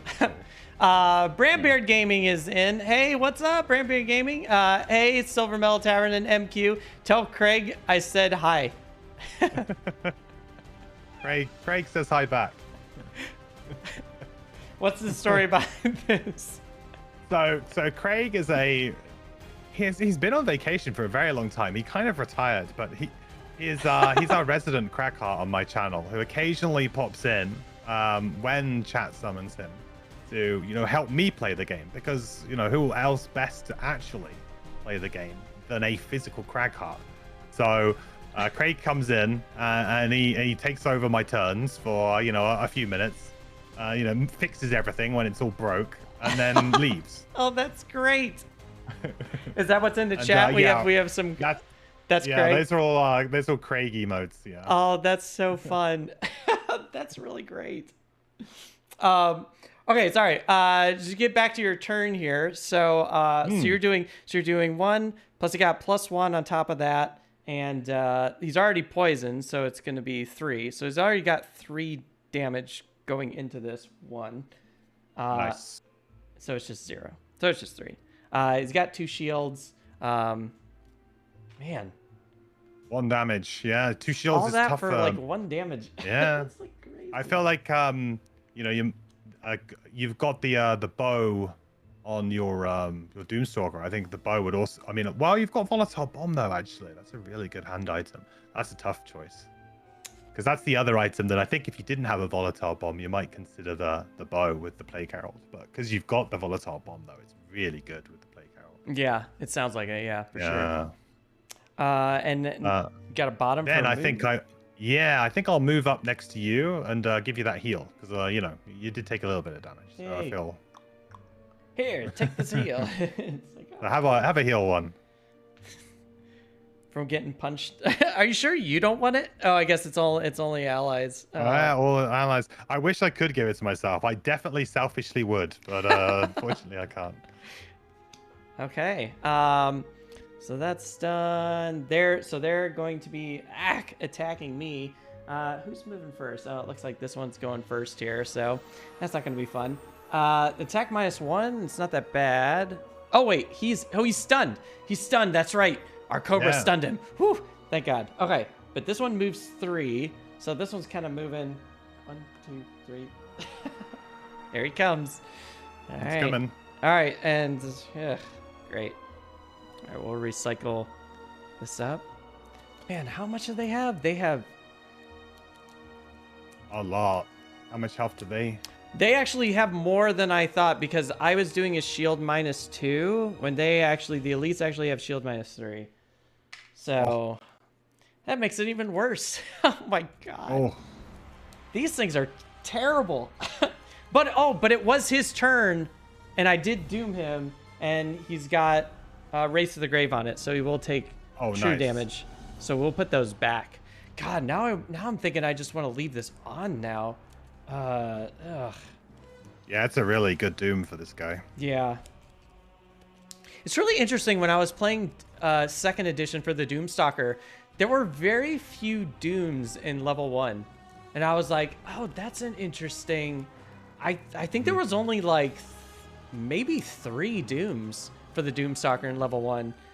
And because I feel like in this version, they gave you like, I don't know, 10 Dooms for this character, like rather early. Yeah, one of the problems the character had was that at level 1 you had like all of your Dooms, and I think you had like 2 attacks. Yeah, so it always felt like you were incredibly Doom heavy and didn't have enough attacks. I think I'm so excited. I remember Dennis was asking me, "Is like, what level you want to play with?" I was like, "Let's just do level 1." You know, it's because I don't want to see I want to be very surprised what's happening in the later levels. So. Oh, we can clear a lot of this off because we don't need this anymore. Okay, so what's a plan now? Gosh, I feel like... Do we have any ways to, like, kill this thing fast. Oh, I mean, I can do a little bit of damage, but it's not very impressive. Yeah, it's gonna be quite tough. I mean, I have one more turn before I need to rest. So we're getting close to my rest now. All right, I think now I'm going to. Oh, I can't trap the door because there's nowhere to stand. Scrap. It's so crowded. Let's see here. Maybe I should just move out of the way and just. And I can't open that door because that door won't open until he dies. Whoosh, this is not great. Now I'm kind of running out of cards as well. I keep forgetting to drink my stamina potion, and that's... Always do that. Gentlemen, have fun. Gotta head out. Take care. See you next time. Thank you, Crispy Dog Meat. Thanks for hanging out, my friend. And see you, Crispy. All right. What cards do you have for me at the moment? Because I think I might have accidentally put a card in the wrong place. Let's see. I have 62, 84, and 11. 84. That's the one I'm missing. There he is. Well, I am not going to be going very far. I'm going to be going at a nice, steady walking pace this round. Yeah, I mean, I don't have much I can do either. I'm a bit nervous about them attacking us. Because it's going to hurt. Yeah, I suppose, ideally here, we would need some push. If we could push them into a trap, that would be great. You're right, because we're at level 4. What are traps? Traps are 6 damage, I think. Crap. Of course, I don't have the rulebook in front of me. Oh, but you know what I do have?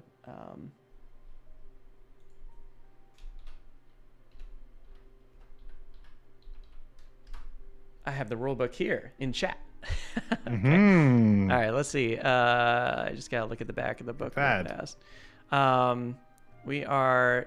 Trap damage is at level 4. That's 6. Yeah. Okay. It's 6 damage. Okay. Yeah, chat. I put the rule book. If you ever type !rules, you can always bring up a rule book for the game that I'm currently playing. And if you ever want to rules lawyer us, crap. Wish I could do something a little bit more exciting, but I think I'm just gonna kind of run away and hope that I don't get punched in the face first, but I think I am. Oh crap. All right, I should be okay. Okay, I should be okay. This is not, I don't know. Hopefully I can outrun this monster here. Stone Golem. Yeah, you should be able to. They're not too bad. Okay, I think I will go 11 and 62. Okay.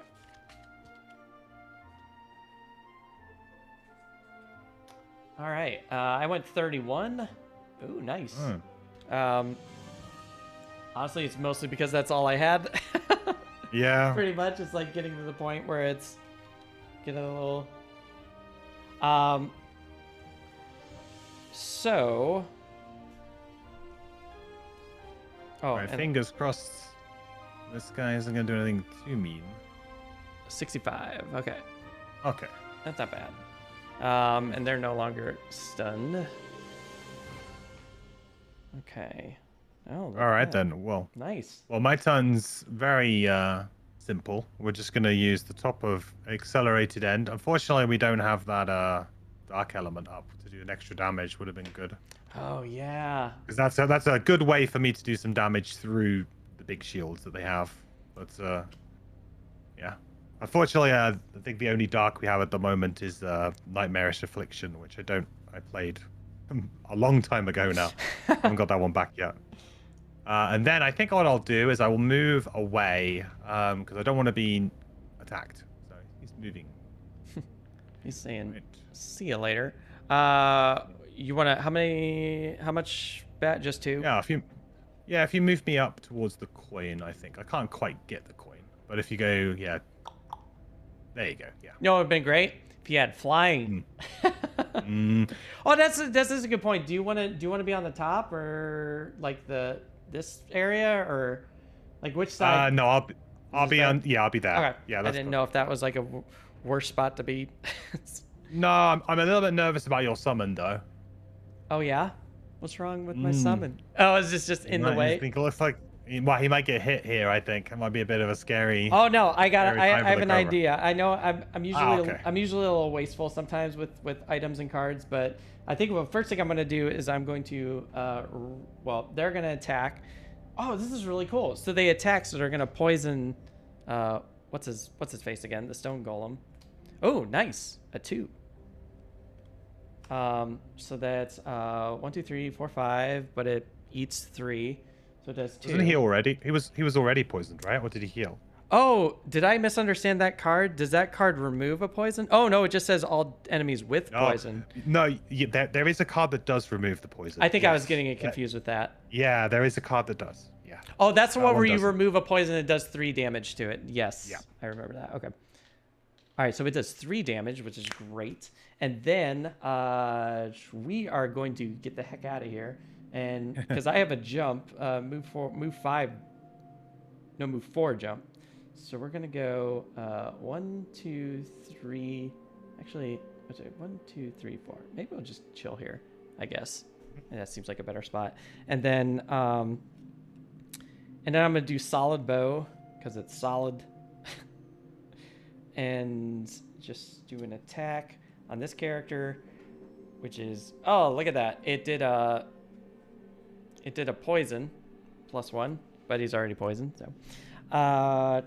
So let's see, where are we at? That's 1, 2, 3, 4, 5. -3 is 2. Oh, fudge! I wanted to stun them. That's why. Yeah, go. That was the whole point. Nice. Yeah. That's what I was saying. Like, I got this. It's okay. So Yeah, I got it. Yeah, it's all good. that was stunning him. Yeah, I'm sorry. Something I wanted to play, but I didn't state. So they do 2. They're also stunned, so then you don't have to worry about that character doing nonsense. And yeah. All right, so he only has 7 life left. Well, that's okay, and he's taking 2 damage every time from your doom as well. Yeah, so I think he actually goes right now. So he activates, so he takes 2 damage, and he doesn't do anything else. And this one is slowly moving back over, just kind of like don't mind me. Okay. Yeah, I feel like when we're getting to this point in this scenario where things are gonna start getting crazy soon. Great.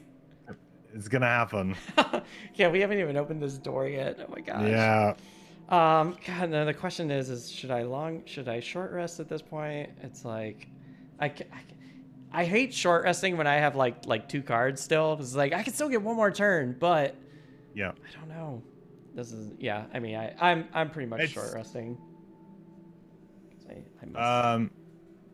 Yeah, I will long rest because I could do with the health, I think. Oh, Professor's Twitch. Love the camera work and all the setup, by the way. Thank you so much, my friend. And appreciate that. We try and make it look really fun on here. Oh boy. God, I have all these. Do you ever like run into a situation where you just have so many potions and you just forget about everything in your backpack? All the time. All the time. Like I'm always depending on like my chat to tell me, oh, remember you've got this, and there's so many things to think about when you're playing on your own. And I think items, battle goals is another one I always forget because I'm like trying to like, oh yeah, I go and do this and I go and do that, and then you do it, and then you realize you failed your battle goal because you've gone and done something you weren't supposed to do. I don't even remember what my battle goal is, which is hilarious. Yeah. I don't even know if I was tracking it well. All right, what did I lose? Sorry, I lost a card. I lost press the attack. Oh God, that's a good one. I like that card. I don't know if I want to lose it, but I don't want to lose the card where I'm gonna like kill something. Oh, this is rough. Well, you know what is it? It's one extra damage. So with my luck, with my luck, I probably would have killed Impending Doom if I would have drawn again. So I was like, You want to know what's really funny? When we were doing our TLN marathon and Isaac was gaming with the brothers Murph, he did a short rest. He already burned Reviving Ether, and he did a short rest, and he didn't like the card that he pulled, so he did the turn again, and he accidentally burned his Reviving Ether. And he was no. Chat, I made the most rookie mistake for this character, and I burned it. It is, yeah, the rule kind of is, if you short rest with Reviving Ether and you don't hit it the first time, it doesn't matter what card it is. You just, yep, that happened. Okay, now we're moving on. Yeah, you never re-roll the short rests with the Spell Weaver. It's not allowed. I wonder if do you think they'll ever change that? Or like make it so that you won't accidentally burn, like, you know, you don't get stuck with your second choice. You're not forced to stick with your second choice. Or do you think it's fine the way it is? I mean, I kind of think it's fine the way it is, but I'm wondering if they would change that in the future. Yeah. Or for second edition. I kind of like the way it is, because also I don't really like the idea that if they allowed you to do it again, then or as many times as you liked, maybe, then there would be an element of like digging for the one card you need to try and win the game, and maybe it would, you know, you'd lose that tension that you sometimes get at the end of the scenario, like, oh, I need to short rest, but I really can't hit this card. You know, you'll kind of lose that tension because you'll end up just going, oh, it's okay, I'll just you take a point of damage and get this other card, or take a point of damage, and you know, and you'll eventually get the card that you want. So I feel like it's more of a it's to keep the tension pretty high, and it's like you can push your luck, but you can push your luck once, and that's it. Right. That's all you get.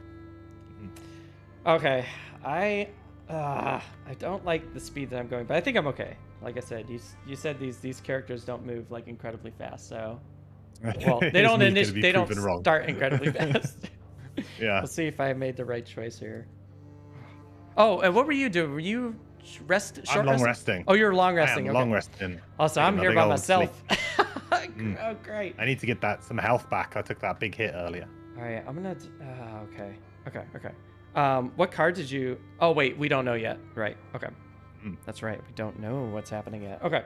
Well, I guess it's just me. The question is, oh boy. Oh no, now I have to, because I thought maybe I could try and kill this stone golem, but I'm thinking now maybe that's not gonna be. I don't even think I can heal myself, and the cobra's gonna get hit.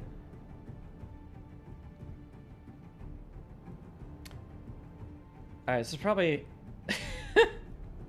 God, I don't know if I want to open this door now. I guess it would be it would probably make more sense to open the door on the next turn, right? Like, so, because I think I can take the stone golem out. The question is that does it make more sense to maybe, since you're long resting, just take this time and we'll just do one more. Well, I don't want to. Interesting I don't want to screw you. Because you might. Yeah, I mean, I'm probably fine, right? Because I think it's the one right next to you that's going to open. Is door C. Mm-hmm.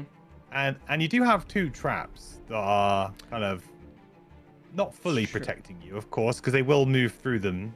But you have got some traps kind of giving you a little bit of insurance there. So I don't know. I feel like you could maybe get away with it. Okay, I'll just. I don't want to push you into making that decision. I'll stick with my original plan. I'll see what happens. All right, so I'm gonna. Fortune favors the brave. Right, or the foolish. Yeah. Let's see. So I'm gonna play Rain of Arrows. Well, I'm gonna lead off with Rain of Arrows and play Impending Doom. So my idea is I'm gonna buff my character so I get +2 attacks, and then hopefully I can get the kill. Just doing 6 attack on this character. Actually 7 attack because they're poisoned. So hopefully that's the plan. Let's see what they're doing. Hopefully they're not doing anything crazy. And this is the one time it blows up in my face. So we got 28. That is not great.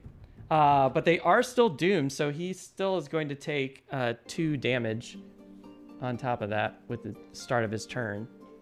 So take that. Move +1, but it's doing a range attack. And he's pulling me closer. Oh boy. Oh god. I think I'm gonna get. Am I gonna get pulled into this trap? Scrap. Because it's a pull too. It is, but it's gonna focus on your summon because right. That's right. Summon is the summon. No, my poor Cobra. Okay. All right. So he's gonna do one. So he's gonna move here. He's gonna attack. My poor summon. Actually, he doesn't have to move, right? Because he's a range. He's gonna do a range thing. It's a range -2, so he's doing 6. -2. That's All right. So it's a 0. So he's just doing 4 damage, which I think unfortunately that kills my poor Cobra. Yep. No. Cobra's got 5. It's got 5. Oh, thank God. Okay. If we can keep it alive for a little bit longer, I can heal it. Oh, okay. Perfect. So what did we say? On my next said it did 4 damage. Okay, yeah. He's got 1 health. Poor Cobra. Sorry, I should probably move back.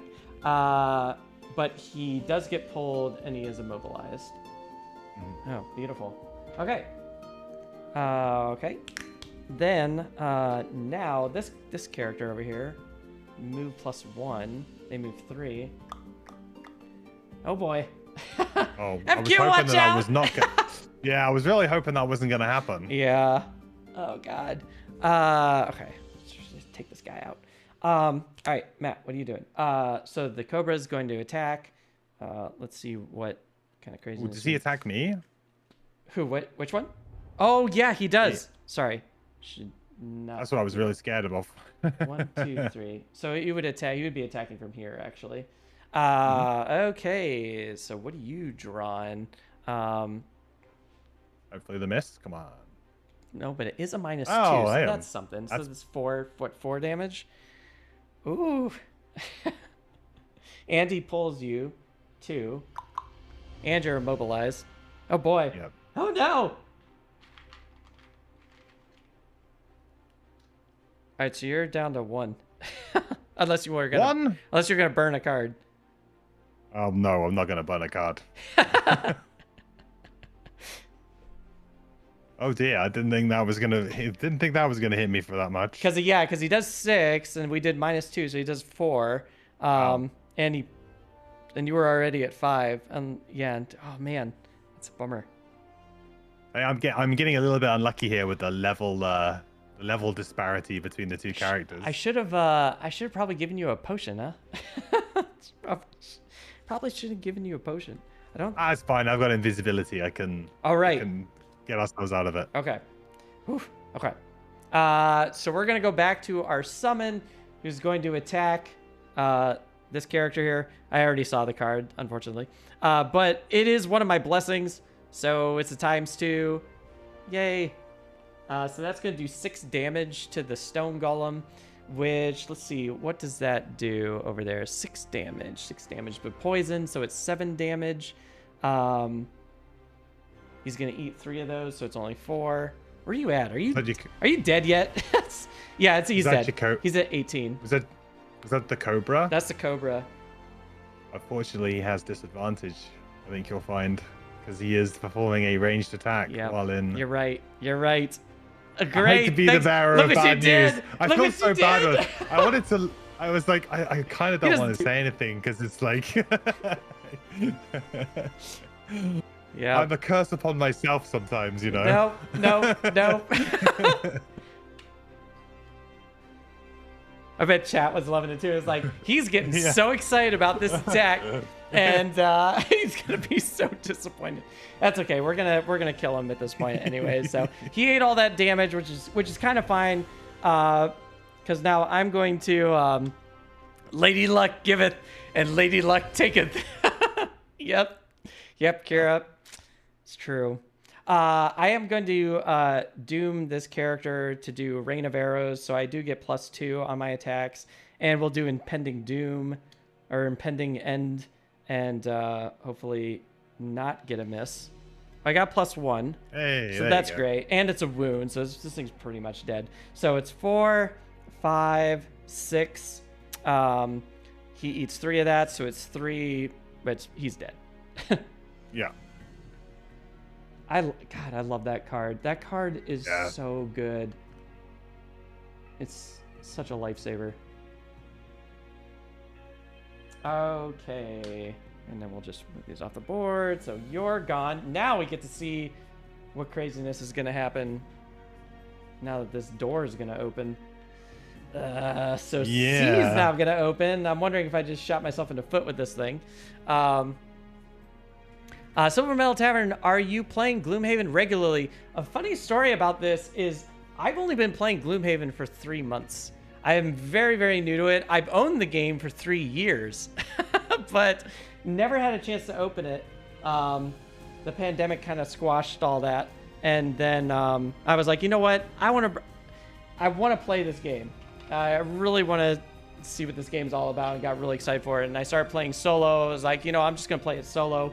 But I really wanted to play with people, and that's the reason why I'm doing the series Gloomhaven, The Heroes of Gloomhaven, which is my series where it's just kind of inviting content creators from all over who love playing this game and just having them join my campaign and learning from all of them and just having a great time. So I try and play regularly. When I'm offline, I play solo. So I'm probably I would say 27 scenarios completed in this game so far. But yeah, that's my story. I think that's it. Oh wait, sorry, I'm looking at the book. So what's in this room? Oh God. Do we really want to know what's in this room? Yeah, we're gonna have to, I'm afraid. Oh gosh. All right. So let's see. We got a coin right here. Ooh. All right. We have his treasure chest.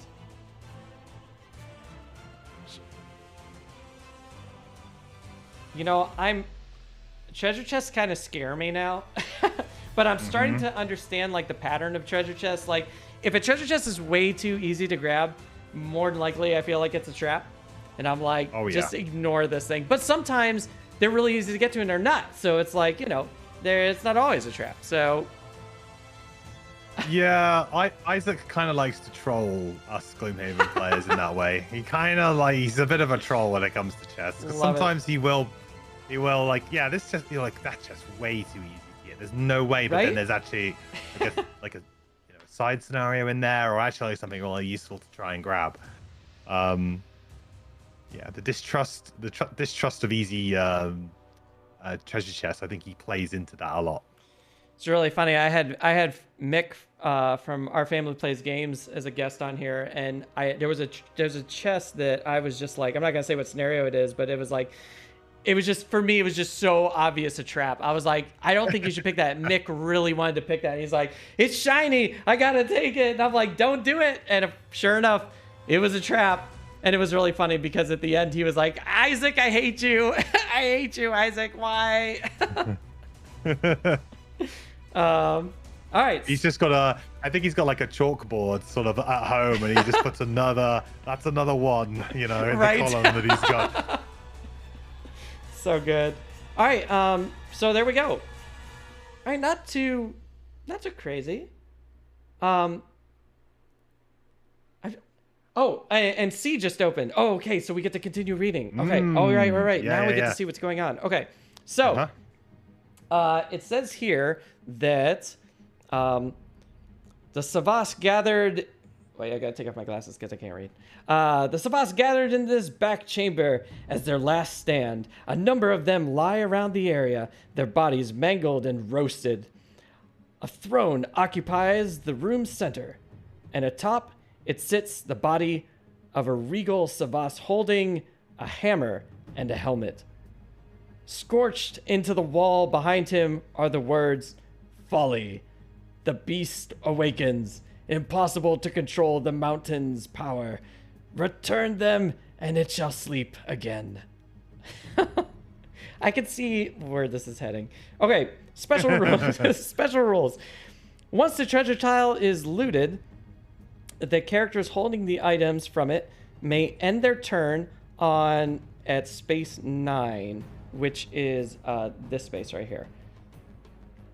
to complete the scenario.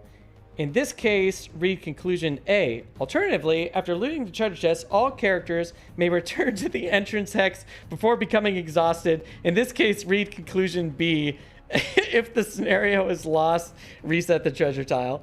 Oh, great. Okay, so it's one of these quests. You have a difficult choice to make. Got to open the chest first, but there's going to be a difficult choice. I feel like the Doomstalker is going to have some issues with just kind of plundering plundering this mountain.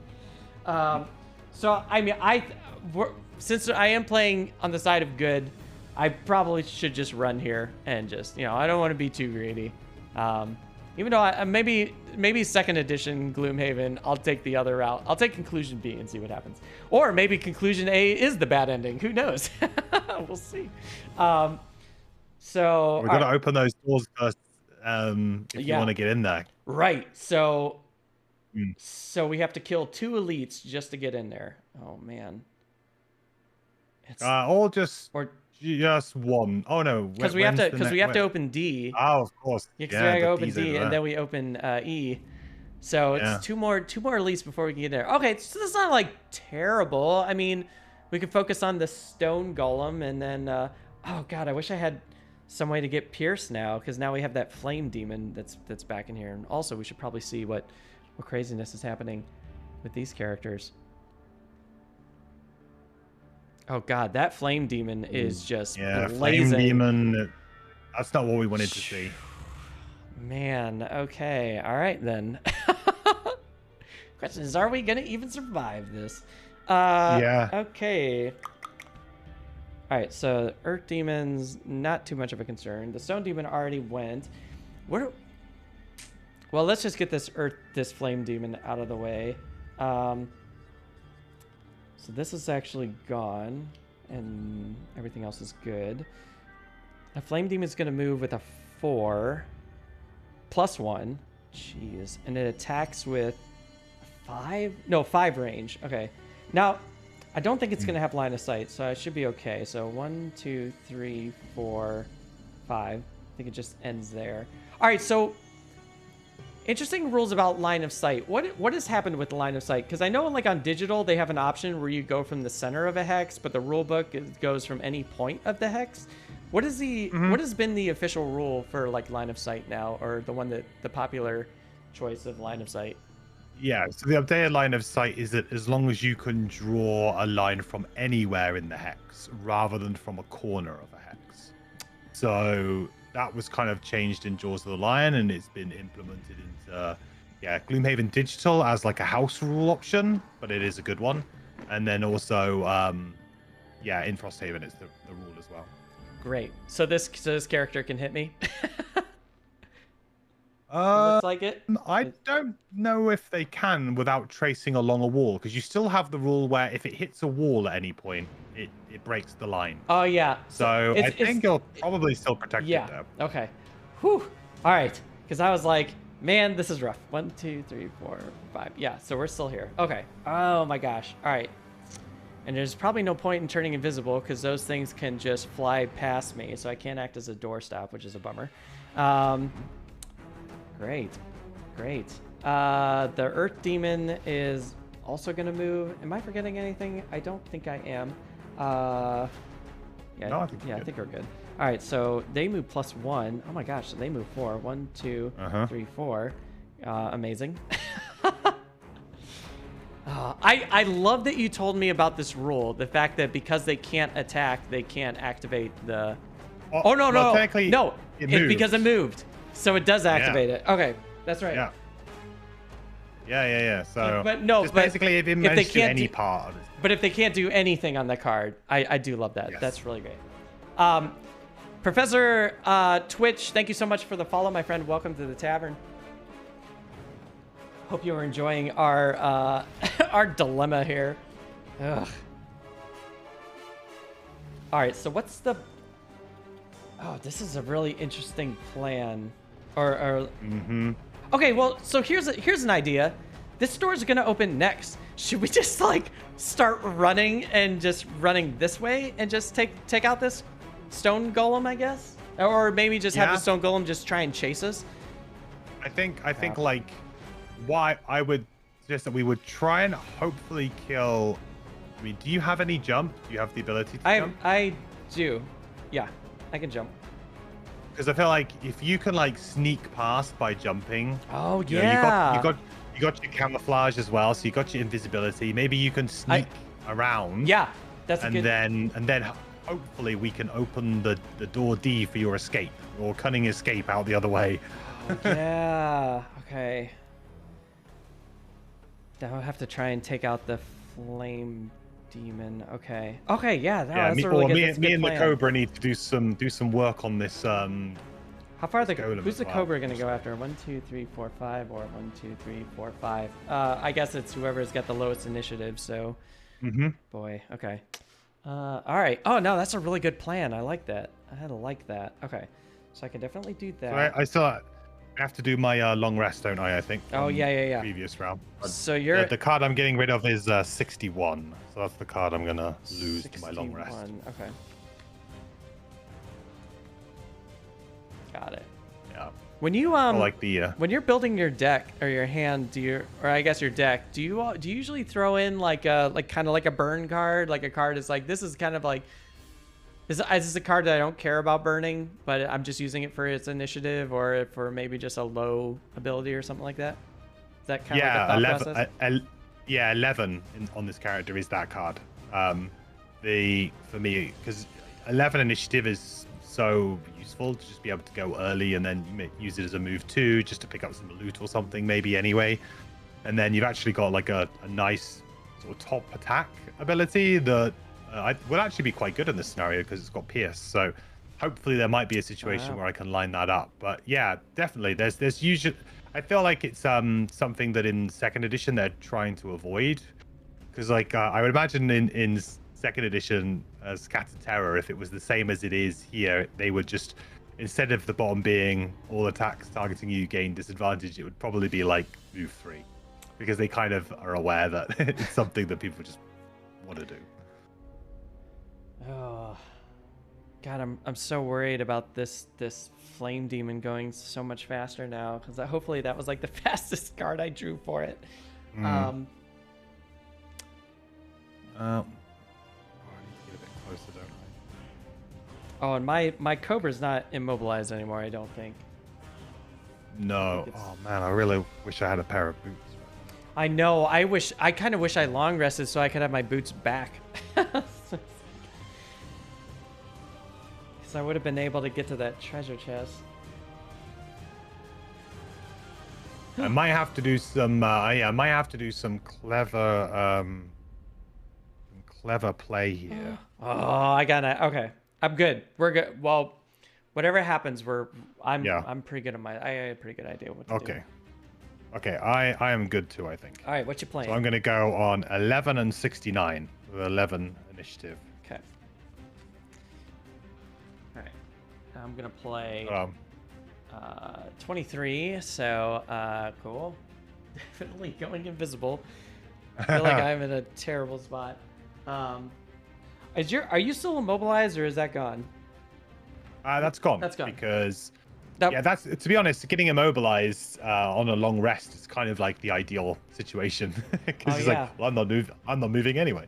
That's very true. Okay. Oh my goodness. All right, and let's see what our friends are doing here. Yeah. Hold your breath. I'm not looking forward to this. 42. Okay, at least we still get to go first.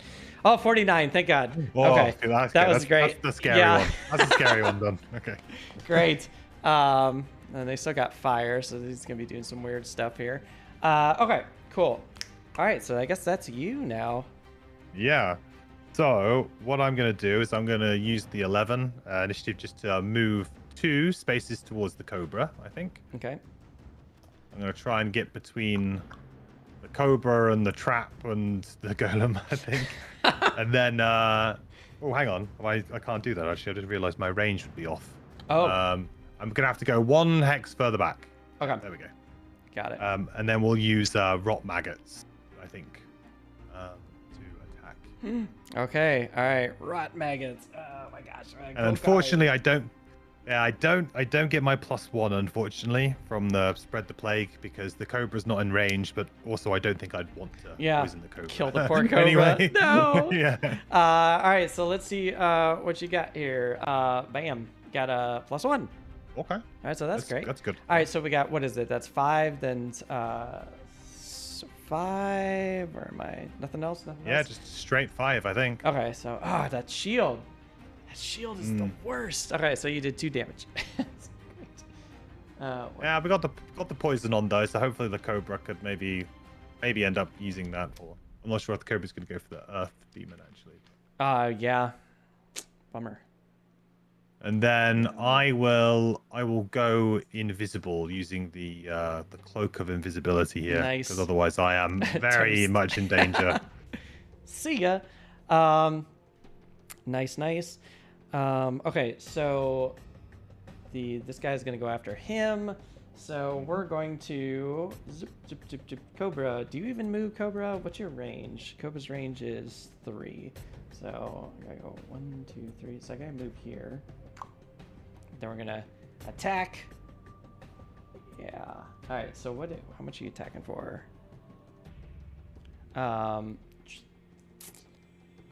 Ooh, that's Mobilize. a good one. That's a good one. Yeah. Oh. That's actually really great. I'm down for that.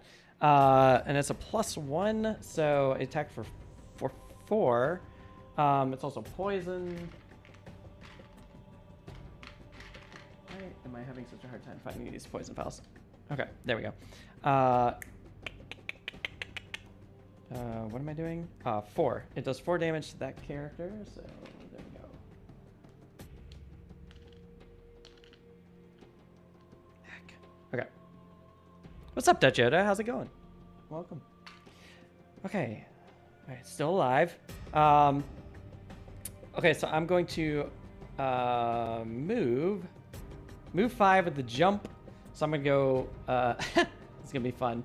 We're gonna hop over here into this other room. So we're gonna go 1, 2, 3, 4, 5. I can't get to the treasure, but I can get just a little bit closer to it.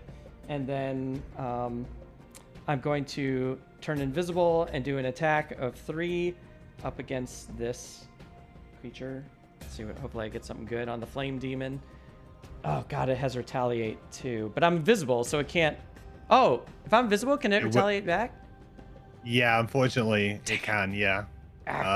You'd probably be better off going for the earth demon here. I think so. Yeah. Poison, right? Yeah, that's what I wanted to try and get that thing out of the way, but maybe there's probably a better card to play on that in the future.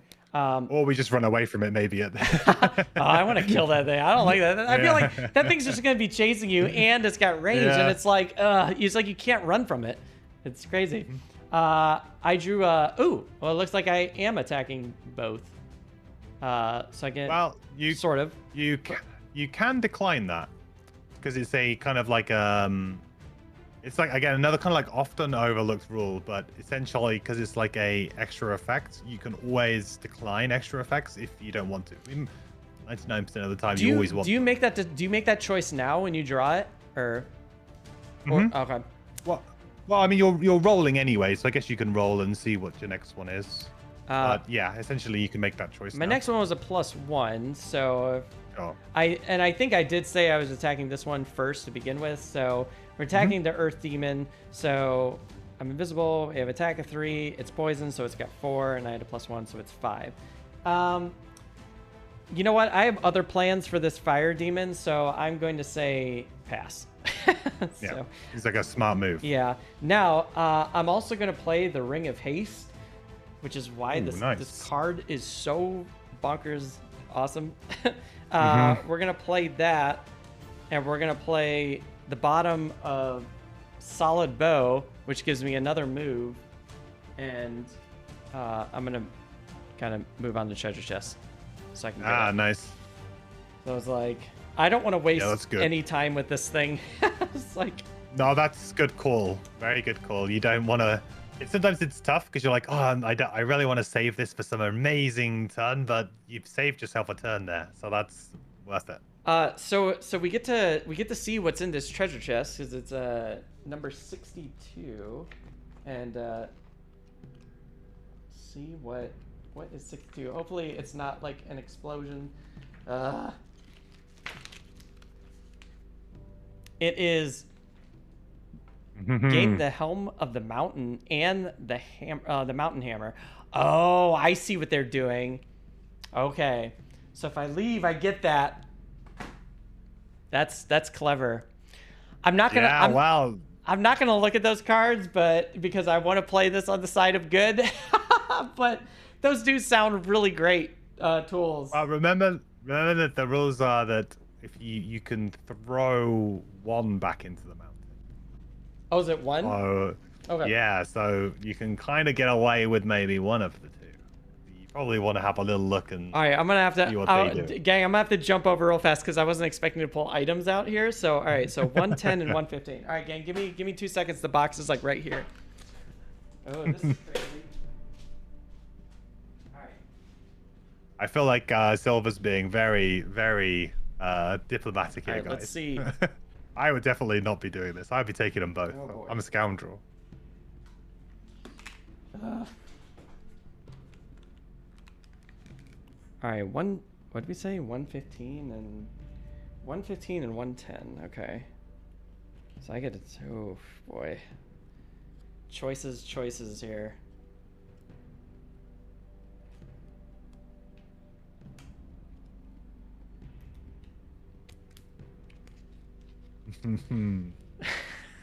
I do feel like this scenario is like a really good thematic scenario. So I'm kind of glad that you picked this. Oh, cool! Yeah, I can come in and help with this. This is like a tough scenario, but it's also a really thematic. This has been on my list for like a really long time, and I was just like, oh, I can't wait to play this. Let's see what these are. Oh my gosh! All right, so the helm of the mountain.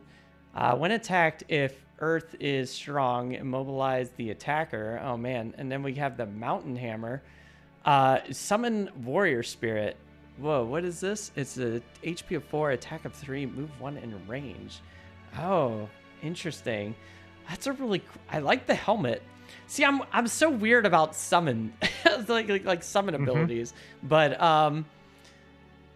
yeah, I like that helm. That helm's really great for like another character. I don't know for this character. I mean, it's gonna be hard trying to get rid of the Drake scale helm because like muddles turn into strength. That's pretty great. But we could probably throw this hammer away. I don't know. Yeah. No, I mean they're both like I think they're both interesting for different types of character because the mountain hammer, if you are playing a summoning character, or if you're playing maybe something like the scoundrel, like if you got this one early and you're playing the scoundrel, you probably want the mountain hammer because it's an easy way for you to get a flanking bonus because you can just play the summon right next to you, next to an enemy, and immediately get a flanking bonus. I was just about to say, is there a starting character that works well with summons? It doesn't. Summon items, the scoundrel definitely. Yeah. I think the Mind Thief has a little bit of interaction as well, where they can kind of gift some attacks and things like that, so they can be quite useful. I think it's just because all the characters I've been picking I haven't been really utilizing like their summon abilities. I've just like, well, they have so many other cool powers. I was like, I want to kind of focus on those. Yeah, there is one character in particular you haven't unlocked yet. Oh boy, it'll change my tune on summons. Oh, that's exciting. Okay. So I think that's pretty much it on my turn. I don't think there was anything else to do. So yeah, so I got that and I burned that. God, that ring is so good. I feel like that ring should be is way cheaper than what it. I feel like that ring should be like 50 coin instead of 30. I would say that the ring shouldn't be in the game. From a objective, power gamer perspective, because yes, you're very right. Yeah. It's in one of the best items in the game. It's in the problematic tier where I think if you look at second edition, I'd be incredibly surprised if that item is in second edition. I can't even remember how I got that. I can't remember if that was like a prosperity thing or if that was like something I designed. I can't remember, but anyway, it's cool. It's cool. It's a cool thing. Yeah. Awesome. Well, I think that is the demons get to move now, right? Yeah. So Let's see who's going. The Earth Demon's going, moving of I think this is where our Earth Demon dies. Or our Cobra dies. Oh wait. I'm invisible. So the Earth Demon's gonna walk through the trap, right? Is that kind of its thing now? Okay, so yeah, it will do because it's gonna focus on the Cobra and it's a melee attack. got it. All right, so that's gonna go 1, 2, and just right there. So it's gonna eat 6 damage. Oh, hang on, it was immobilized, right? Oh yeah. It was immobilized. I'm just looking at the thing right now, and it can't move because we were so excited about that. Yeah. We're like, that was great. The Flame Demon just straight up attacks, but the Flame Demon can't attack anything because it's got that weird. So because the Flame Demon can't do this line attack, does it still burn its extra damage? No. No. Okay. Because it's not performing the attack at all. You do occasionally see ones that are like, if an element is there, consume it to like take a point of damage. You'll see that occasionally you'll see that with like the ice demons and like the reverse elements sometimes. So like, for example, ice demons don't like it if fire is up because it will hurt them. But yeah, if it was to give them extra attack, it wouldn't do anything. Got it. Okay. Jeez. Man, there's so many creatures here. Yeah, this is kind of rough right now, but we can do it, I believe. All right, so this stone golem, but the stone golem's invisible, so it's just gonna move what, -1, so it just moves 1. Okay, so it's moving towards my Cobra. Cobra. All right, there we go. Okay.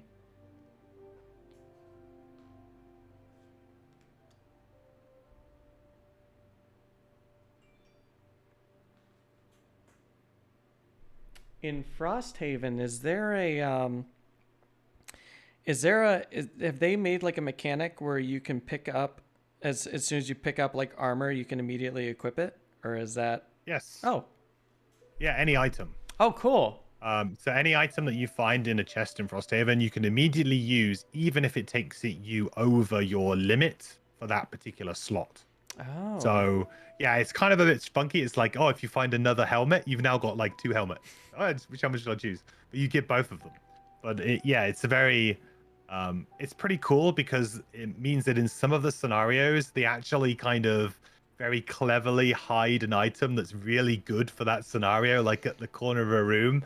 So if you go and get that item early, you'll find that it actually helps you a lot with trying to beat that scenario. But you could go the whole scenario being, oh, I don't have time to get to that treasure chest. And then you get towards the end, and I've done that before. I've gone at the end and I've gone and grabbed it, and then it's an item. It's like, oh wow, that would have been made the scenario so much easier if I just gone there, because it kind of like subverts your expectation of chests. Because you always think that, oh, I'll get them at the end if I can. Right. But no, you actually want to try and seek them out, maybe. Oh man. Once again, I did not drink my stamina potion. That's fine. I always keep my stamina potion. It's like, I know that it's at one point, very late in the scenario, I'll want to like, for example, you might want to camouflage twice in a row or something like that. You're like, yeah, we'll do it then. You'll find a nice. That's an interesting thing. So when does a card actually get discarded? Does the card get discarded at the end of your turn or after you use the ability? Because after you use the ability. Really? Okay. See, I always thought, I've always been like back and forth with it. It was either like I would have my cards that I played here, but it's like, when does it go into this pile so I can use my stamina potion to bring it back? And then I thought it was like, they're not considered discarded until after your turn, and then it gets discarded. But you're saying once you use it, it's basically discarded and you can reuse it. Yeah. So in theory, you could play a card for its bottom ability, put it into your discard, use a stamina potion to get it back, then use your Ring of Haste to play that same bottom ability again. Yes. Which is why you don't like the Ring of Haste. Which is why it's pretty good. Yeah. Yeah. One of the many reasons. Okay. So wait, what are you gonna do? What's your plans now? Yeah, you're kind of in trouble.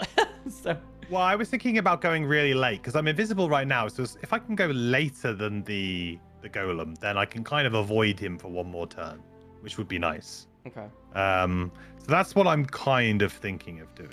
I might be able to open this door if you don't want to go this way and just want to kind of circle around here. I might be able to have this door open on my turn. If you wanted to run away. I might have to kind of provide support. Are we leaving the Cobra to its fate? Is that what we think we're doing? Yeah, I don't. Even if you can heal that Cobra, I don't know if it can survive like 2 attacks from the Flame Demon and the Earth Demon. I feel like it's just gonna die anyway. Maybe it'll just buy us some time.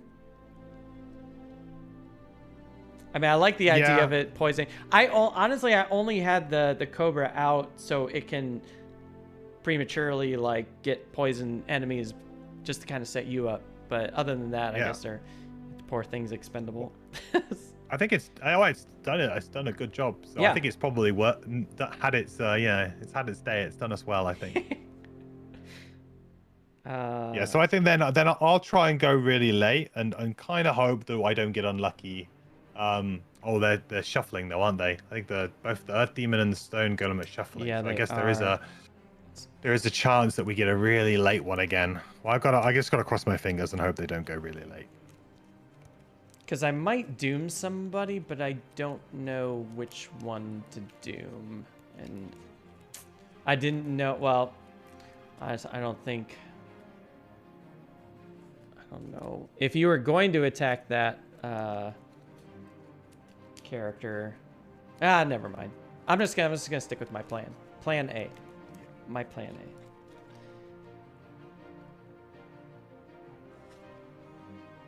A. Okay. Let's see what this does.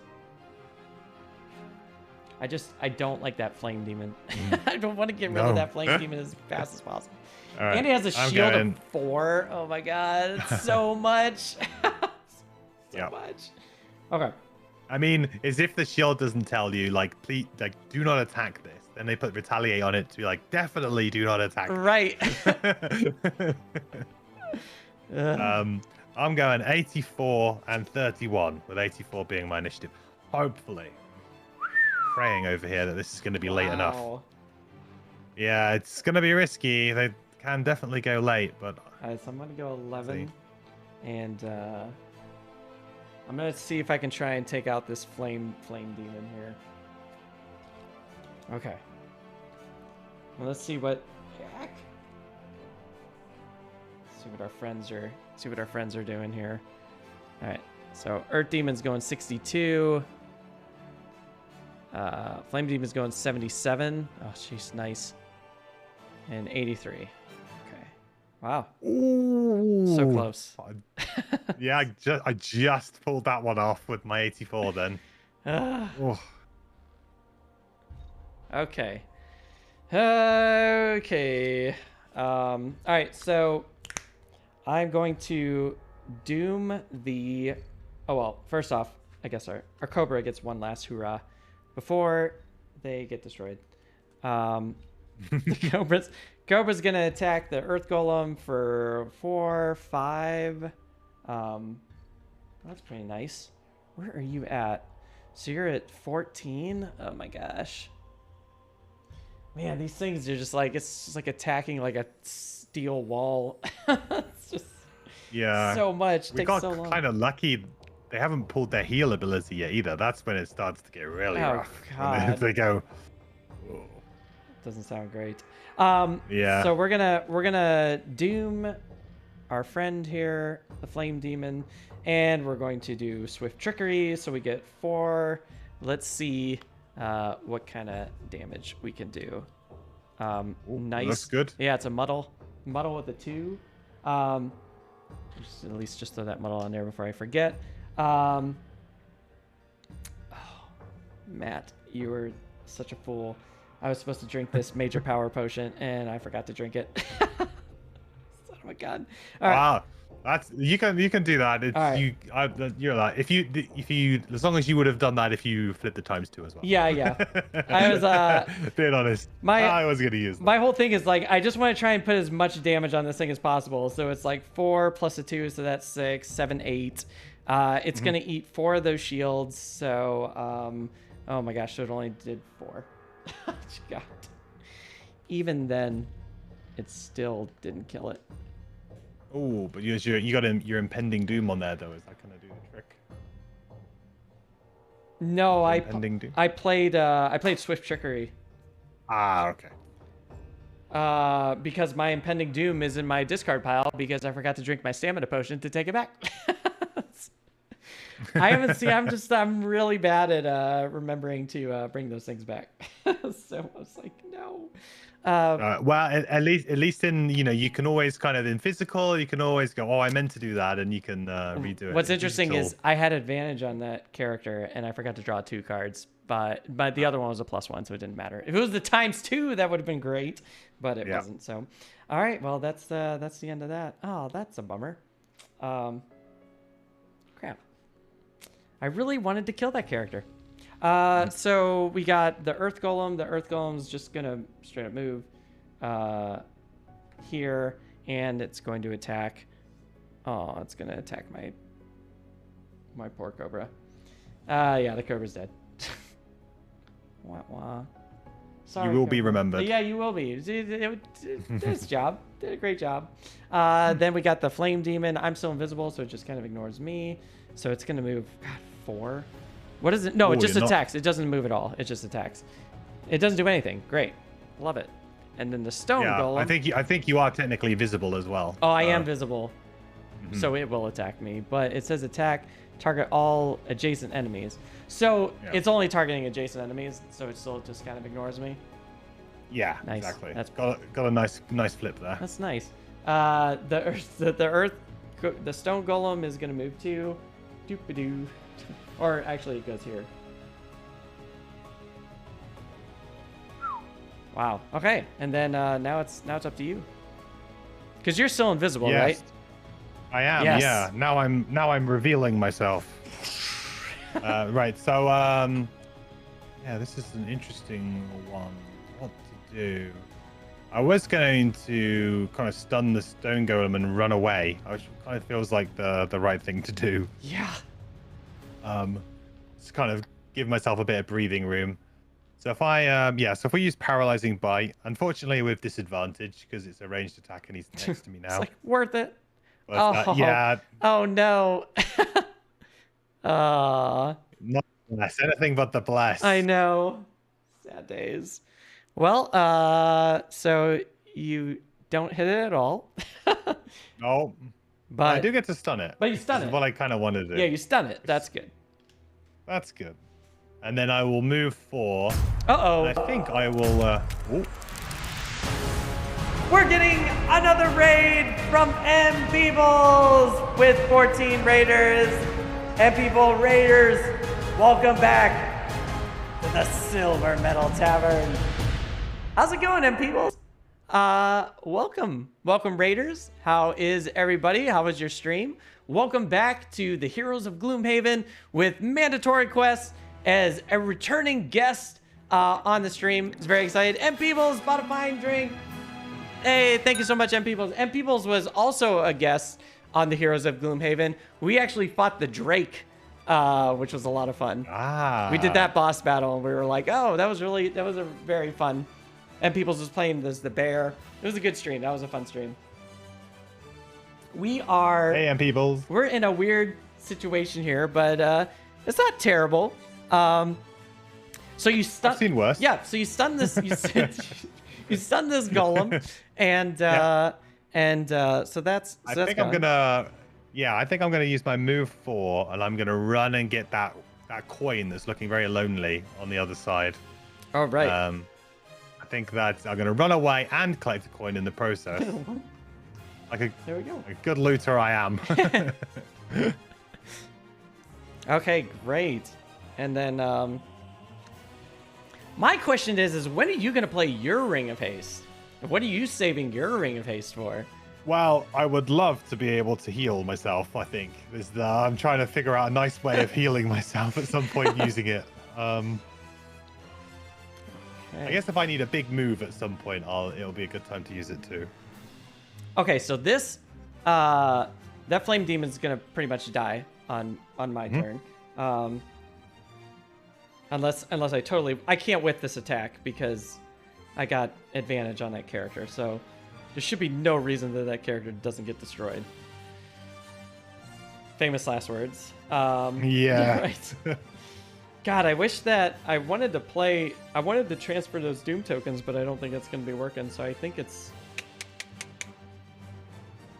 Oh boy. I don't know.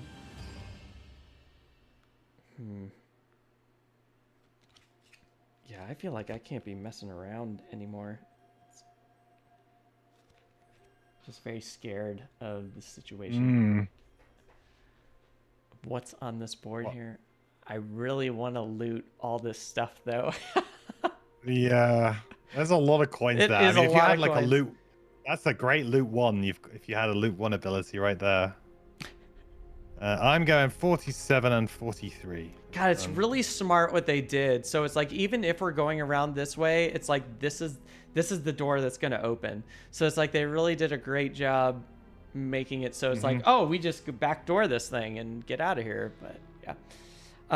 Sorry, what? Oh, you could take the evil way out here and take both items and just, head for the hills. Oh, it's also an option. I feel like if we anger the mountain, it's going to do something really bad. And it's like, I mean, I'll take the helm, but I don't know if I want the hammer. I don't know if I want to anger the mountain gods for this hammer. Sorry, you said you were playing... I'll do anything for loot. Nice. So. Next playthrough, I'll take the hammer. Yeah. What? You said 47 and which one?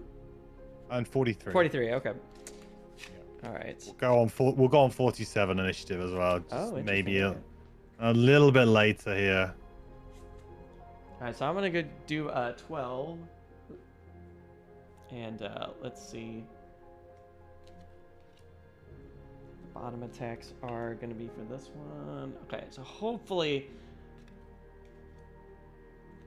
I can kill this thing. And let's see what our friends are going to be doing here. All right, so I got a 42. Yikes. 67 and an 11, of course. But it's just retaliating. Yeah. So... But that's okay. Nobody wants to fight. No one wants to fight you anyway, so you're good. Yeah, that's all good. Great. Oh, and I think the muddle's... Wait, is the muddle gone on... Yeah, I think the muddle's gone on the flame demon at this point. Bummer. Okay. Let's see what is happening here. What am I doing? I am going to... oh yeah, we're gonna attack this thing. Gosh, I'm not gonna do it, but it's like, you know what's like really interesting about this card? Is it just me, or does this seem like very underwhelming for a level 8 card as a 6? Because I'm like, at this point, I feel like I could play like my probably. Oh God, I made a mistake. I played fresh kill instead of the one where it's like you doom stuff. I played the undamaged one. All right, so now I'm wondering if... All right, what's the most I can do to this thing? It said shields 4. Wow. How much damage do you need to do? Well, if it's got shields 4, I feel like I have to play it now. Because I'm only going to do 2 damage at most. At best, I'm going to get a ×2, which is going to give me 4. Or a +2, which is going to give me 4. And it's still going to eat all that damage. So I actually think I have to burn this this rising momentum so I can kill this thing. I kind of misplayed that. I wonder if I had that. No, I did it. It was in my discard pile anyway. I misread that. Fresh kill can be so confusing. Excuse me. No, but you are right about it being slightly underwhelming for a level 8 attack. I feel like if it was on any other character, this would probably be like an attack 8 or 9. But because of all the dooms and the extra damage that you get through the character anyway, it was kind of like, oh, I'll make it a 6. Great. All right, so let's see what we're going to do here. Hopefully, this will be a good attack. Hopefully, I don't screw this up. I get 2 XP for it, though. That's plus. All right, let's see what we get. Please be something good. It does have advantage, so hopefully I can just knock it out of the park. I can't reach anybody else. Oh, so this is another question I had about advantage. So I drew this one first, then I drew the rolling modifier, but I still roll, right? I draw again, right? Or is that when it Well, stops? it depends on what rule you're playing. Okay, so educate me on this rule here. Well, you would probably stop here, because it's the second card draw. If you're playing by the Frosthaven rule, it would stop at this point in time because the first card you drew was not a rolling modifier. Okay, got it. All right, well, I'll take the +1. That's fine. So that does 7 damage. There's going to eat 4. That's 3. So that's enough to kill it because it only just needed 1 hit point. So you are dead. Get out of here. All right, now we get to open this door finally. So this door opens, which is nice. Okay. Perfect. Love it. Great. Then I'm gonna drink my stamina potion to take this card back, and I know it's probably gonna sound crazy, but I don't want to lose that stuff. I feel like if I'm going to try and get money from this quest, this probably is the best time to grab it. So I'm just gonna take it. So I'm not gonna move. So unfortunately, I'm just gonna kind of. I think I'm just gonna. Oh well, it is a loot too. So if I go here, can I reach it? I can reach all these spaces. All right, so I actually am gonna move just to preemptively get something. But what should be our plan now? Now that like the whole circle's open, and we only need to get one more enemy. So who's I mean I guess the Earth Demon's the closest one to getting killed. So we kill the Earth Demon. Do we both have to get to this door? No, only the character who's holding the items, which is you. So you're kind of like you're in possession of the items. I think that's a good idea because we really I think at this point in time we want to probably get the Earth Demon to come a little bit closer to me rather than you. But that might be hard if you want to move closer to the Earth Demon. I mean, you might be okay to take on the Earth Demon on your own. I mean, I still have 14 health, and I have this steel ring, which is awesome. This is an item that I recently picked up, and I thought it was really cool. So I get shield 4, which is that's pretty fun. Yeah, so I think I could at least take like 1 damage from this character, so I'm not too concerned about this. Not big deal. Let's see. Then maybe it is a better idea to actually go back towards the Earth Demon, because then you kill the Earth Demon, get the door open. Yeah, and then just run in there. Run in there and do your thing. I like it. Throw your artifacts back into the mouth. 1 artifact, just 1. Okay, so I guess that's for me. And then let's see what our Earth Demon's doing. So our Earth Demon, what's up, Board Game Bree? How are you? Oh, this trap is gone, by the way. He steamrolled over it. Oh yeah. Let's see. The Earth Demon's gonna move +1, so it's 4. So 1, 2, 3, 4. Wow. Really anxious to get to me really quick. And, attack -1, so that's gonna be 4 damage. So okay, so it's 4. I can take that. It's fine. Takes me down to 10. I'm all right. I'm all right with that. And still alive. Yep, still alive. Still alive is good. And who's next? The Stone Golem already did his thing. Flame Demon's out like completely, so we don't even need these cards anymore. So just take it off the board so it'll be less confusing. And that's it for me. So cool. All right, so my go then. So I can move back towards the Stone Golem. Maybe that might be an okay idea. I feel like we really want to focus on the Earth Demon, though, don't we? Really. Right. You can go in this room and get all this treasure. Yeah, I kind of felt I can kind of sneakily do that. I think maybe not right now. I think I will move a little bit closer to the Stone Golem for now. If you can move me so I can get within range 3. Okay. Just want to go kind of like here. There we go. Yeah, that's great. Cool. And then we'll just do our nightmarish affliction. Oh gosh. We'll attack. Such a Yeah, great so card. just because a curse could be beneficial here, I think. Yeah. Okay, so let's do attack 1, 3. Let's see what you got. Nice. +2. Alright, that's so a good it's draw. 3, yeah. And it's already poisoned, which is great. So it's gonna take what?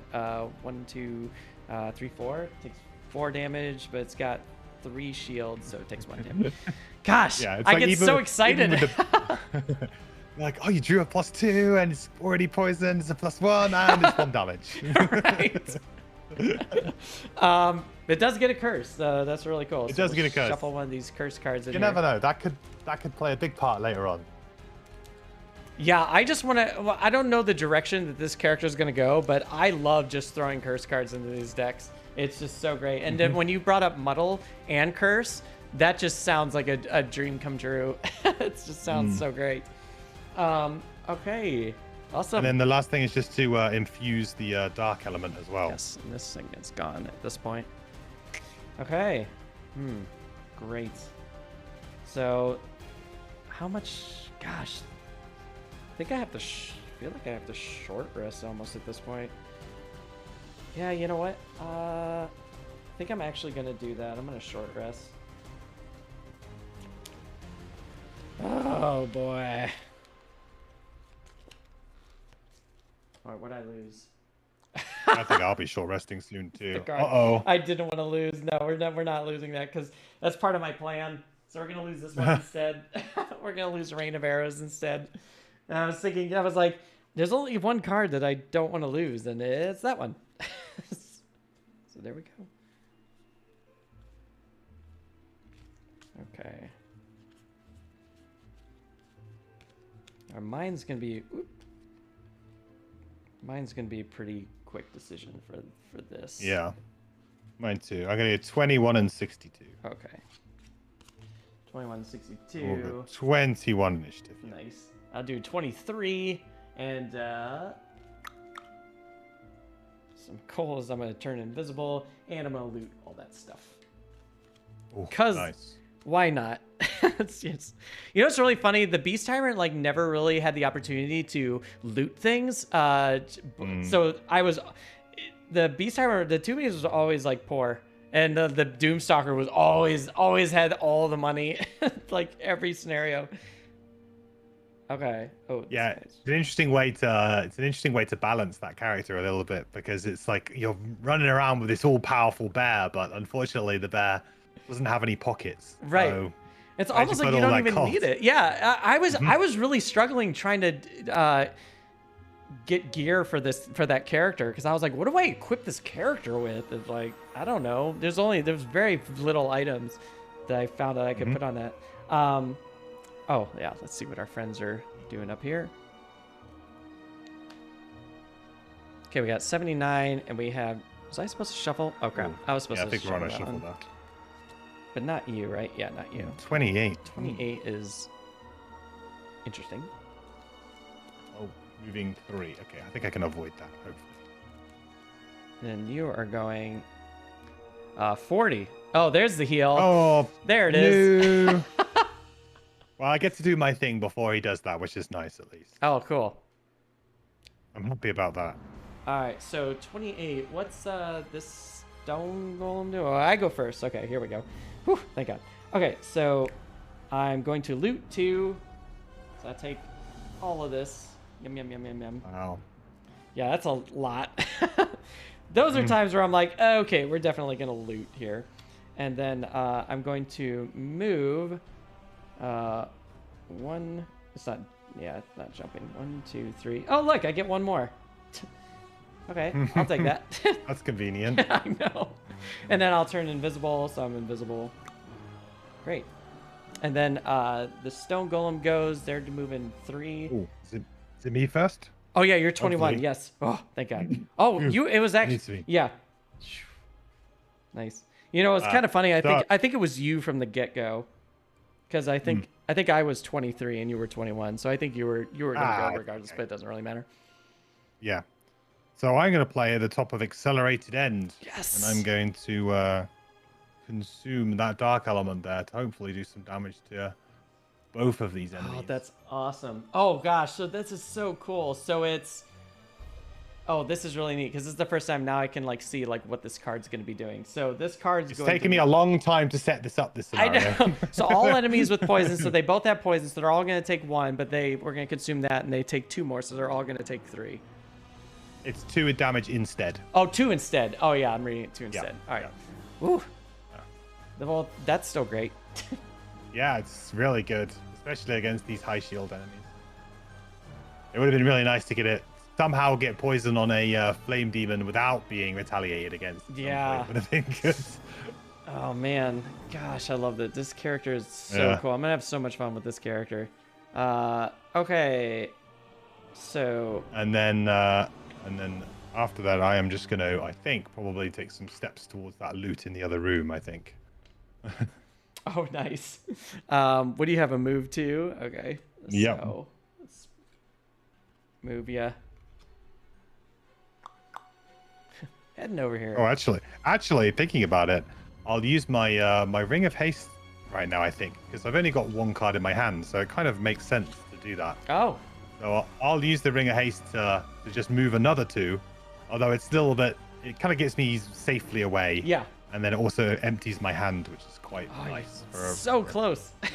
and I get healed, which is nice. Oh no, it's adjacent allies. Dang it. Yeah. If only. If only. If only. Hey Eva, how are you? All right.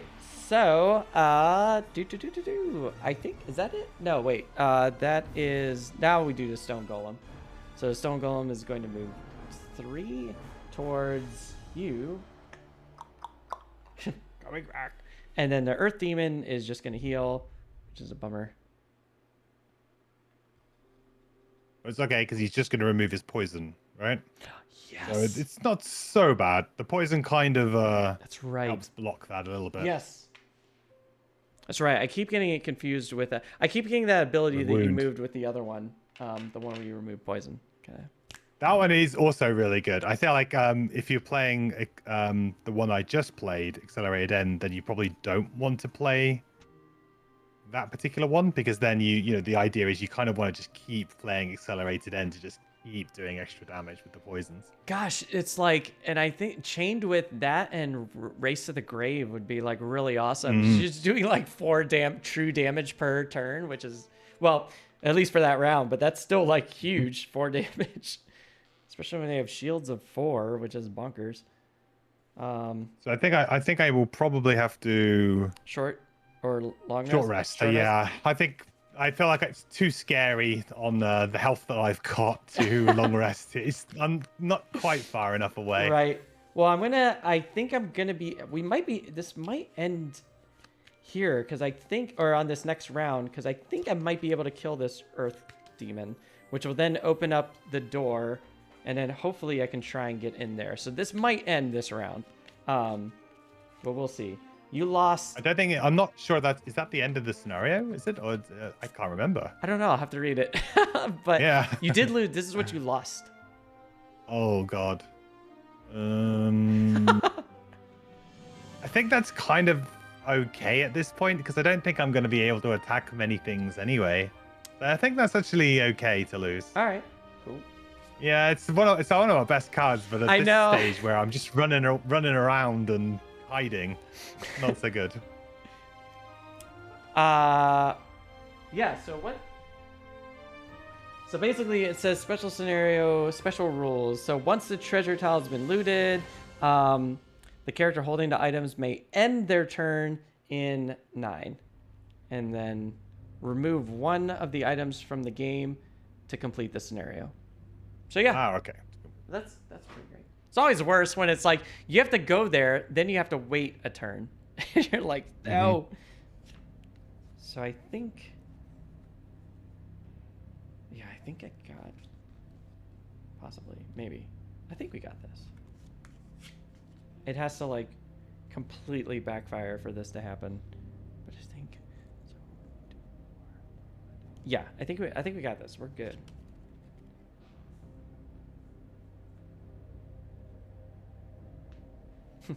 All right, So, I'll go 16 and 31. 16 and 31. 16 and 31. Okay, so I'll go 11, 16, 31. Let's see what they're gonna do. Oh yeah, you need a little shuffle. Hopefully they don't heal again, but I don't think it'll matter. I think they're gonna die anyways. Hopefully, I'm pretty sure the impending end is going to destroy them, unless I get like a terrible card. Okay, cool.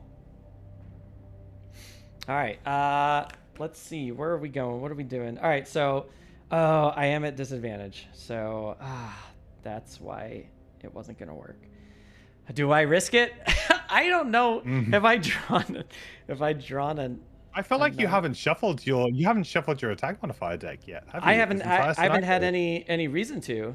Huh? I don't see Pretty crazy. Yeah, which is kind of wild. So I don't know where this like null is like hiding. It must be like at the bottom of the deck or something.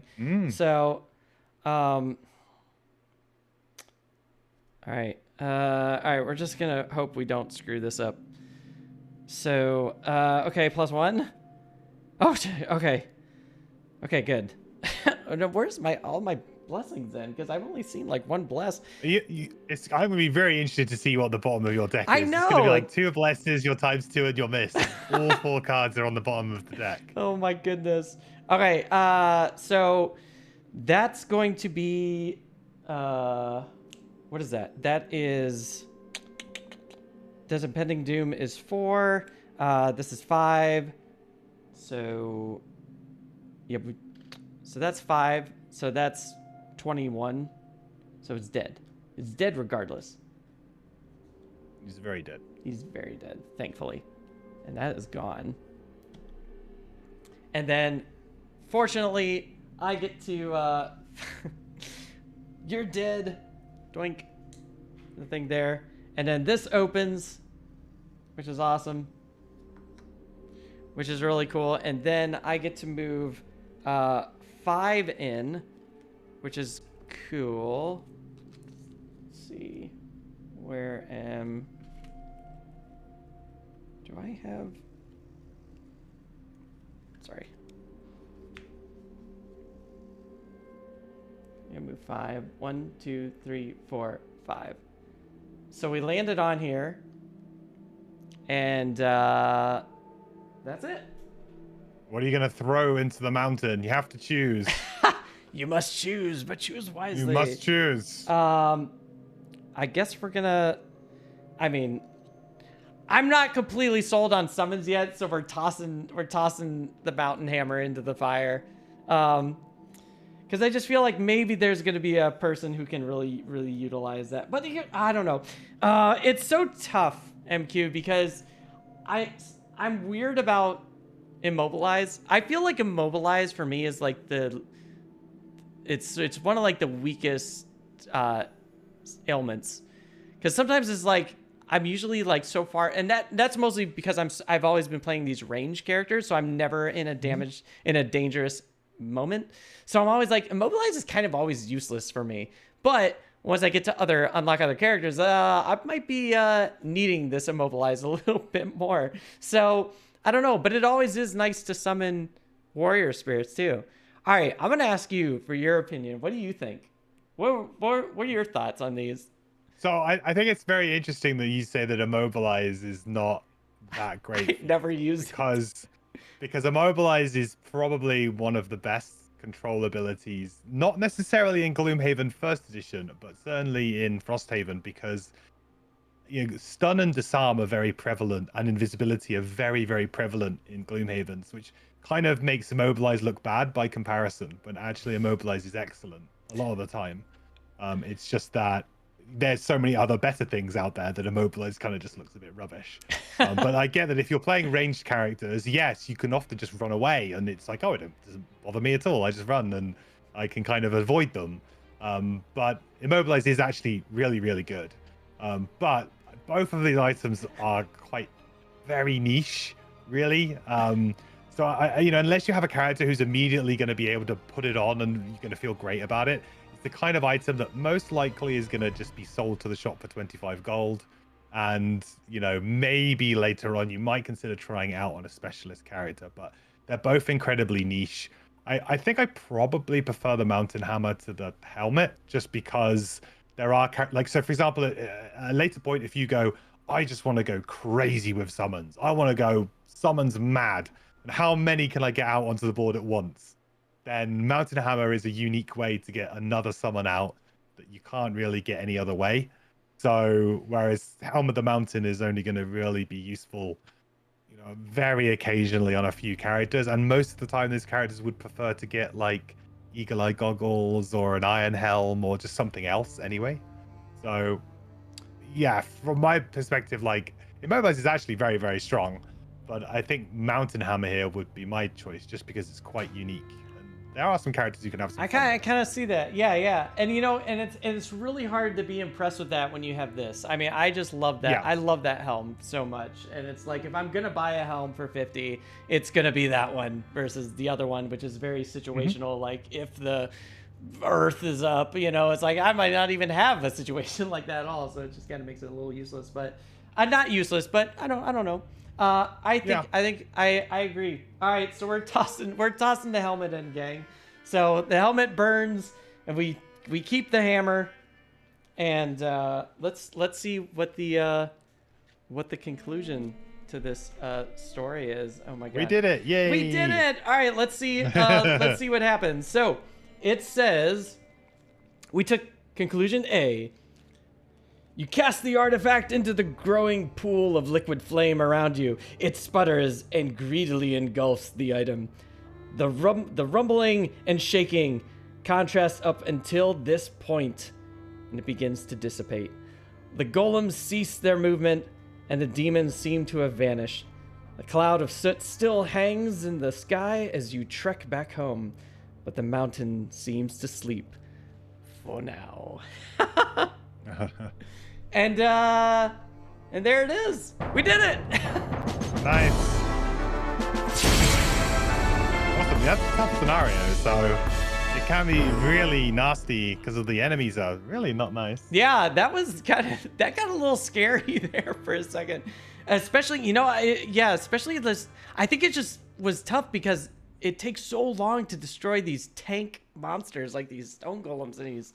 I mean, the Earth Demon wasn't too terrible because it was thankfully it was always taking damage. But man, these like shielded characters are a pain. It's like, yeah, I think it was quite a rough scenario for my Plague Herald actually, because it's very. A lot of the Plague Herald's attacks are kind of like little, but then they kind of get a bit bigger because of poison, you know, and we don't have too much pierce or ways to kind of interact with some of the enemies. So a higher level, I think we'll stand more of a chance. But the level that we're at right now, I don't think we quite have all the tools. So definitely a tough scenario for the Playground. It was glad and good that you had your level 9 Doomstalker. oh my gosh, I couldn't imagine playing Uh-huh. this on like a lower level or something. I think that's kind of like, it's also like really rough. I feel like sometimes like when you have this like level 9 with these like level 5s or 4s or something like that, it's like, oh yeah, this is like, how am I like making this game just way harder like this? Or, and then it brings back the option where it's like when you bring a new character and you can start them at level 1. And I was like, if I was level 9 and I brought in a level 1 character, why would I want to do that? I'm trying to figure out why that's a thing that you would want to do. Like, what would be the benefit of just coming back as a 1 versus like a whatever prosperity level Gloomhaven's at? Yeah, and this kind of it quite neatly comes back to the whole second edition thing, really, because that's another problem that I think they kind of identified, that if you have a character who takes maybe 4 or 5 levels to get their cards or their hallmark cards that really help them operate, if they take too long to get going, you get situations like this where somebody is a full level 9 with all of their items and they're wealthy and they've got all of everything they could possibly want, and then you've got these characters who are trying to like, well, it's just me, and they're just sort of like hitting with a little stick because they're kind of plinking off of the enemy's armor trying to do something. But in the second edition they sort of identified, no, we need to make sure that all of the characters can really contribute, even at low levels, and do their mechanic really well. So they've clearly like identified that as kind of an issue as well that needed to be kind of rebalanced and addressed. Ah, okay. Well, we got a reward for this. Our reward is we get 1 reputation. So nice. now I'm at where am I at now? Oh my gosh, I'm at. Was that because we did the good thing? Yeah, because we did the good thing. So I'm at 17 now. I took a peek at the bad thing, and it wasn't. It was just less reputation, less prosperity. But it was just like I'm really trying to like ramp up the prosperity in Gloomhaven as fast as I can, and it's mostly for like unlocking characters, because it's like I don't want to unlock a character at like level 3 when the other ones are like at level 8 or 9 or whatever. So it's like I feel like my biggest, that's why I'm always donating to the and I'm always just whatever I can do to get that prosperity up to see what happens. But so let's see what our goals were. Did we So looks like your goal was the Zealot. I was way off on this one. Have 3 or fewer cards in your hands. I was miles away on this. I have a hard time with Zealot, and I feel like the only person I've ever gotten to use Zealot well with was the Spellweaver. That's not like I feel like it's the only person I can ever really pull this card off with. I had a way to kind of do it. There was a point in the scenario where I was like, I could just sit here and take damage and burn cards to take damage, but that would look so incredibly suspicious to you that I'm just standing here doing nothing except just taking damage and burning cards. And I thought, no, I really shouldn't do this. I thought, well, maybe I'll get a couple of turns. So like my plan on that turn, if I could go before you, was to at least burn 2 cards. And I was thinking on the next turn, because I've got a lot of cards that I can just burn for abilities and things. So I was sort of hoping that I could get there, but no, the scenario ended up ending a bit faster than I was anticipating, and yeah, I just kind of missed my window of opportunity. I feel like we had the strategy down really well. Like I think like just going around, just like looting. Like I tell you, so the Ring of Haste really helped. I mean, it definitely saved us at least a turn for getting this out. I of course had I don't think I completed this because I don't even think that there were. Ooh. It was trying to get 5 monster kills. Did you get any monster kills, or did I get all of them? I think you probably got all of them, because I don't think I actually. I mean, I poisoned a lot of things, but I don't. I think maybe I did get this. So it's like one. So it was like there was one here, then there was an Earth Demon here, and then the Earth Demon and the Flame Demon, and then the Stone Golem. I guess you would have had to have gotten all of them, right? Because that's the number of doors. Because you can kind of check by the number of doors. So there was. So I guess I did get it. Because if you didn't get a kill, if you then got all of them. Does the summon? I don't. Do you get credit from the summon if your summon killed? That's kind. I think the house rule. I think they actually changed that in Frosthaven to say yes. I would house rule it and say yes. I don't think the Cobra killed anybody anyway, so I think it's fine. Yeah. What was really interesting is that I want to see where this. All right, so next one was the. Here we go. Next one was that, then -1, oh, then the 2. Wow, and yep, there was. It was right, which is like the best place it could be.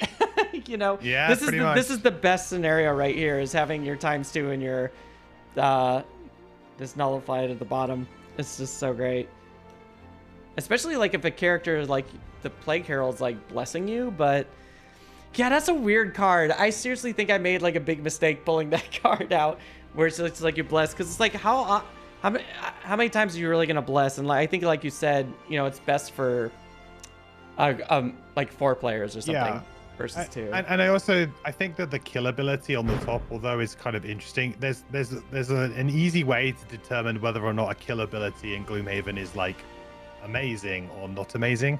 It's down to one simple word, whether it says the word kill 1 normal enemy or kill 1 elite or normal enemy. Right. If it says elite enemy on it, then you're like, yeah, this is great. Because in this scenario, for example, we could have gone, right, Earth Demon, dead, or Stone Golem, dead. Oh yeah, they're great. It would have made things so much easier. Oh gosh, how horrible would it have been if we pulled that card and then it's like, oh, we can't use this card at all. It's like, it's our burn card. Oh my gosh. Yeah, so it's like, yeah, that simple change to be normal or elite is huge for the game. So I think if you see one that says like normal or elite, then that's like, okay, that makes it a bit more of a serious contender. But if it's just a normal enemy, then unfortunately a lot of the time, outside of a few specific enemy types, it's like, oh, I can just kind of kill them with regular attacks. Right. Yeah. And then you have the broken one, which is kill a boss. No, it's like, yeah. Yeah. Well, this was so cool. Oh my gosh. Well, I feel like I learned a lot from watching you play this character. I'm really excited about this Spread the Plague. Like, I was always kind of like disregarding that Spread the Plague, but now like seeing you play that card, and I feel like I can make that work really well. That's really, really cool. And I'm excited to see what this this character is gonna. I wonder if this character even leveled up at all. So let's see if we're looking at our character. We probably got a little bit more. That was a level 4, so I believe that's 12. I think that's 12 experience, and then plus you had. Were you tracking your experience? I think I was tracking it. I think you're checking it, but I had a fairly decent amount, I think. Yeah. I got you at 8, unless I was like way off. That sounds about right. Okay. Yeah, 8. I was about to say about 8. Yeah. And I also had. It's funny. I also had 8 for everything. All right. So, are you gonna level up? Oh my gosh. So that's 20 on top of that. So you're now at so close. 251. Your next level. The next level is 275.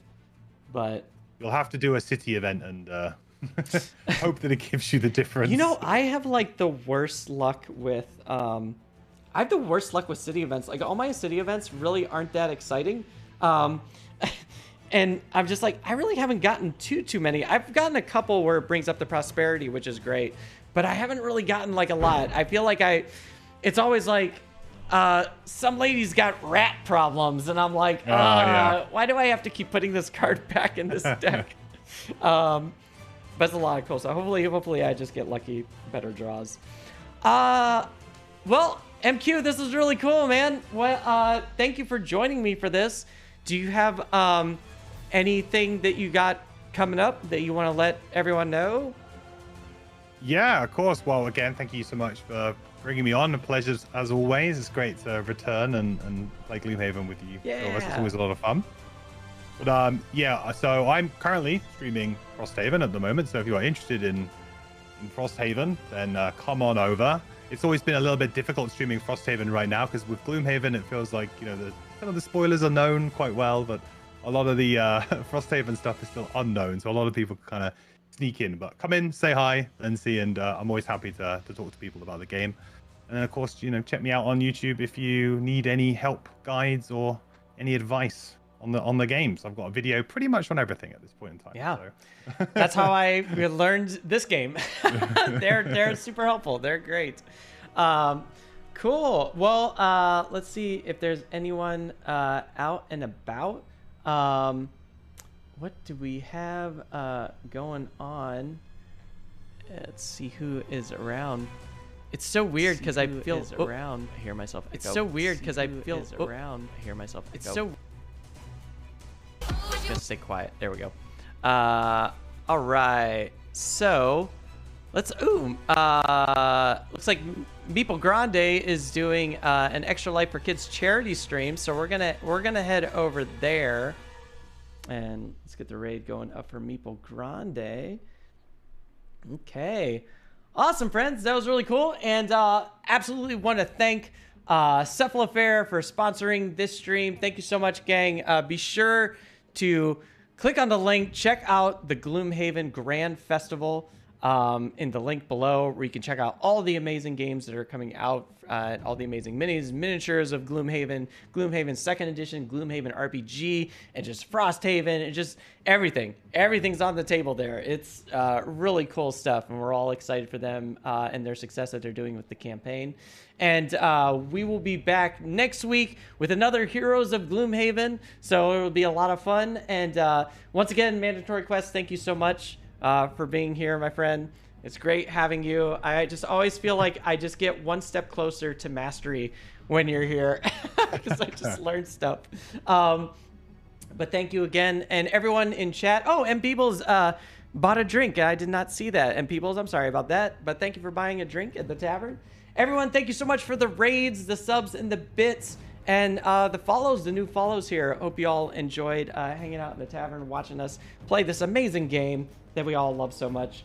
And I'll see you around, everyone. Take care, and see you Monday.